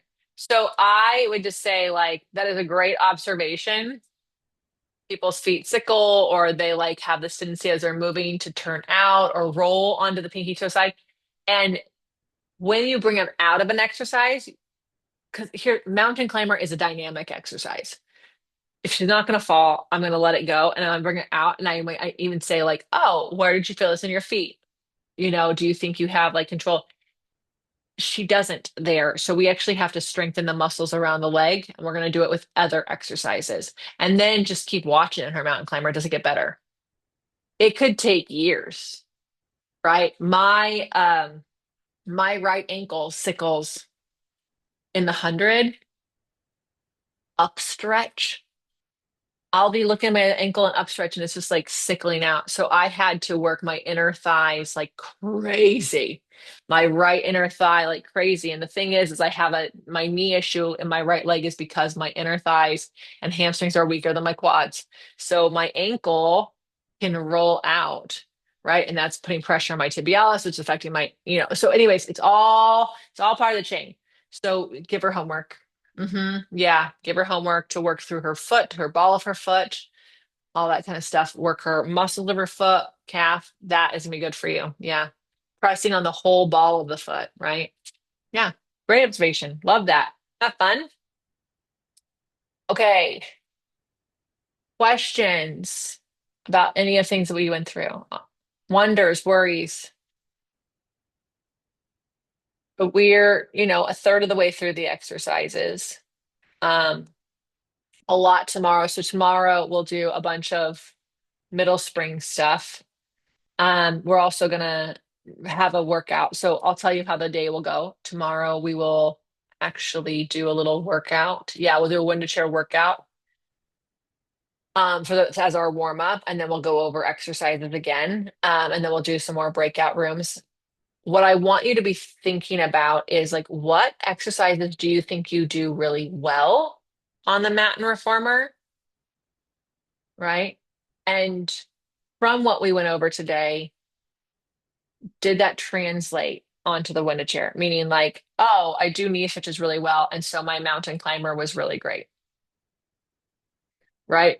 Oh, I do knee stretches really well, but my mountain climber wasn't really great. Okay, maybe we have to review your knee stretches and see what's good about it and what's missing from your mountain climber. So I just want you to be thinking about like, what do you do well? We always focus on what we don't do well. And the one to chair is this place where we get to go, oh, you're doing this shape really well. There's an exercise over here I want you to do. I'm going to use the one to chair to challenge what you do well and prep you for the next thing. Or I'm going to use the one to chair to challenge what you do well in general, right? So, the window chair is a great revealer on things that we might not see because it is such a small surface area. Any imbalances are going to show because you're going to feel like you're going to fall. Whereas on the reformer, the legs are so far apart. So on some of these split things, you have balance, right? Or the mat or the Cadillac, you're not going to fall. But the wooden chair is going to be like, oh, you have a right leg that's strong on the left, you're going to fall over. So yeah, so I want you to think about what you do well, and then just like what we learned today, right? And if you're like, oh, I did this really well, I don't want to exercise the shoes, then don't worry about it. We'll do this again tomorrow with the new exercises, okay? The next thing I want you to actually also think about is the clients you're teaching. Who would you like to challenge with these exercises on the one chair? And for those who have a high chair, the next time you have a new client, how can you incorporate not the press ups, but the high chair a little bit at the end of their session? Which exercise do you think that most people would need to help teach things that are better, right? The high chair is a good teacher. So I want you to think about your clients and go, who is ready for the press downs? Or who's doing the press downs, but maybe ready to lift their heel? Or who's ready to go from the floor to the top of the chair? And up and down, and up and down, up and down, up and down, right? Wouldn't do it in a group of 12 people, Melissa, and for my other 12 people, but like, if you have a two-person thing, I would totally would. Yeah? Cool. All right. Questions on that. It is called the wonder chair, right? That's what wonder means, wonder. And it's a perfect place to be in wonderment. The other thing is the chair I have is based off Kathy Grant's chair. Kathy Grant's chair was made by Joseph Pilates for her. Um, you will see that there's like some people like, look at this chair, it's this archival or this. Joe did make many chairs for many people. They did evolve along the way. They were made for the clients to take to the Hamptons, for sure. It really was supposed to be what you did in front of your TV. And that's why there's videos of the woman in her bathing suit doing her exercises in front of the TV. Like the window chair is truly this really cool piece that the first piece of home gym equipment is this chair. If you've read The Caged Lion, yes, they did have window chairs at the dining room table, and that's what they sat in. Um, uh, they the I don't just so you know, my pink chair typically lives as a chair in this is the guest bedroom. Lives in there. No one sits in it. It's not comfortable. Okay, it's like the V bed. No one's sleeping in that thing. Um, a lot of people are like, I gotta buy a chair that can be made of chairs so because I have less space. You will never flip the thing back and forth. I promise you right now. You will never flip it from a window chair to a regular chair and back to a window chair. We never did. In our house, when the pink chair was in our apartment, it was a chair. It was never flipped to being a window chair, except for one time when I wanted to do some content. And then when I got to my studio, it was in my studio the window chair. Like it's awkward and heavy and uncomfortable. So just want to give that out there because people get really hung up on like it has to be like a chair. However, this blue chair does slip over to be a chair. There's just no like naga hide to make it pretty on the other side. Um, if it is this amazing piece and it is a challenge, like who are we giving this to? And so a lot of people are taught beginner exercise on the window chair are push down and pull ups, right? And I would not disagree, but I would say the push down is actually more advanced and the pull up is pretty easy to give to a beginner because they lean a little forward. Oh yeah, no, most people can do them. They're not going to do them well. And it also I don't give them to every single first time client I have, but I give them to a lot. They're injury free because it's kind of cool. Where in the world do you do that? Where do you lift your butt in the air like that?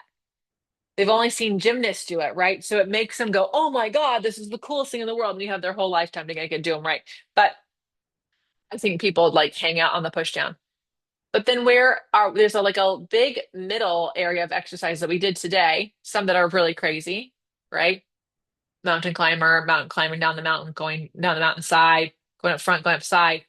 But there's a bunch in the middle that you're like, oh, I actually, well, every one of my clients could do the Achilles stretch, especially your older clients. They really need the mobility in their feet. They're the ones shuffling around.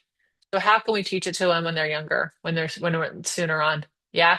How can we incorporate the chairs a little bit more? Those of you who do teach classes when there are chairs, how could you end with 3 minutes on the window chair?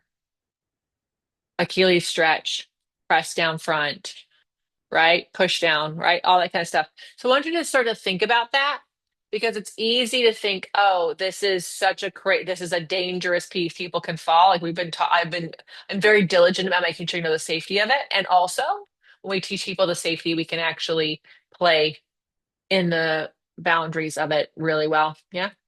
All right.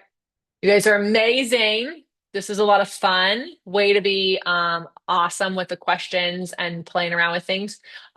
Same thing tomorrow. We will do a winter chair workout to begin with. So we'll go over these and we will add an exercise that we didn't go over yet, but we'll go over more afterwards. So it'll just help me see where you're at with that. Okay.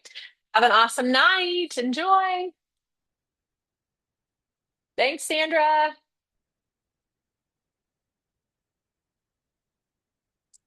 Do you need anything else? You're golden. You're wonderful. Oh, Have a good night. you too. Bye. Bye.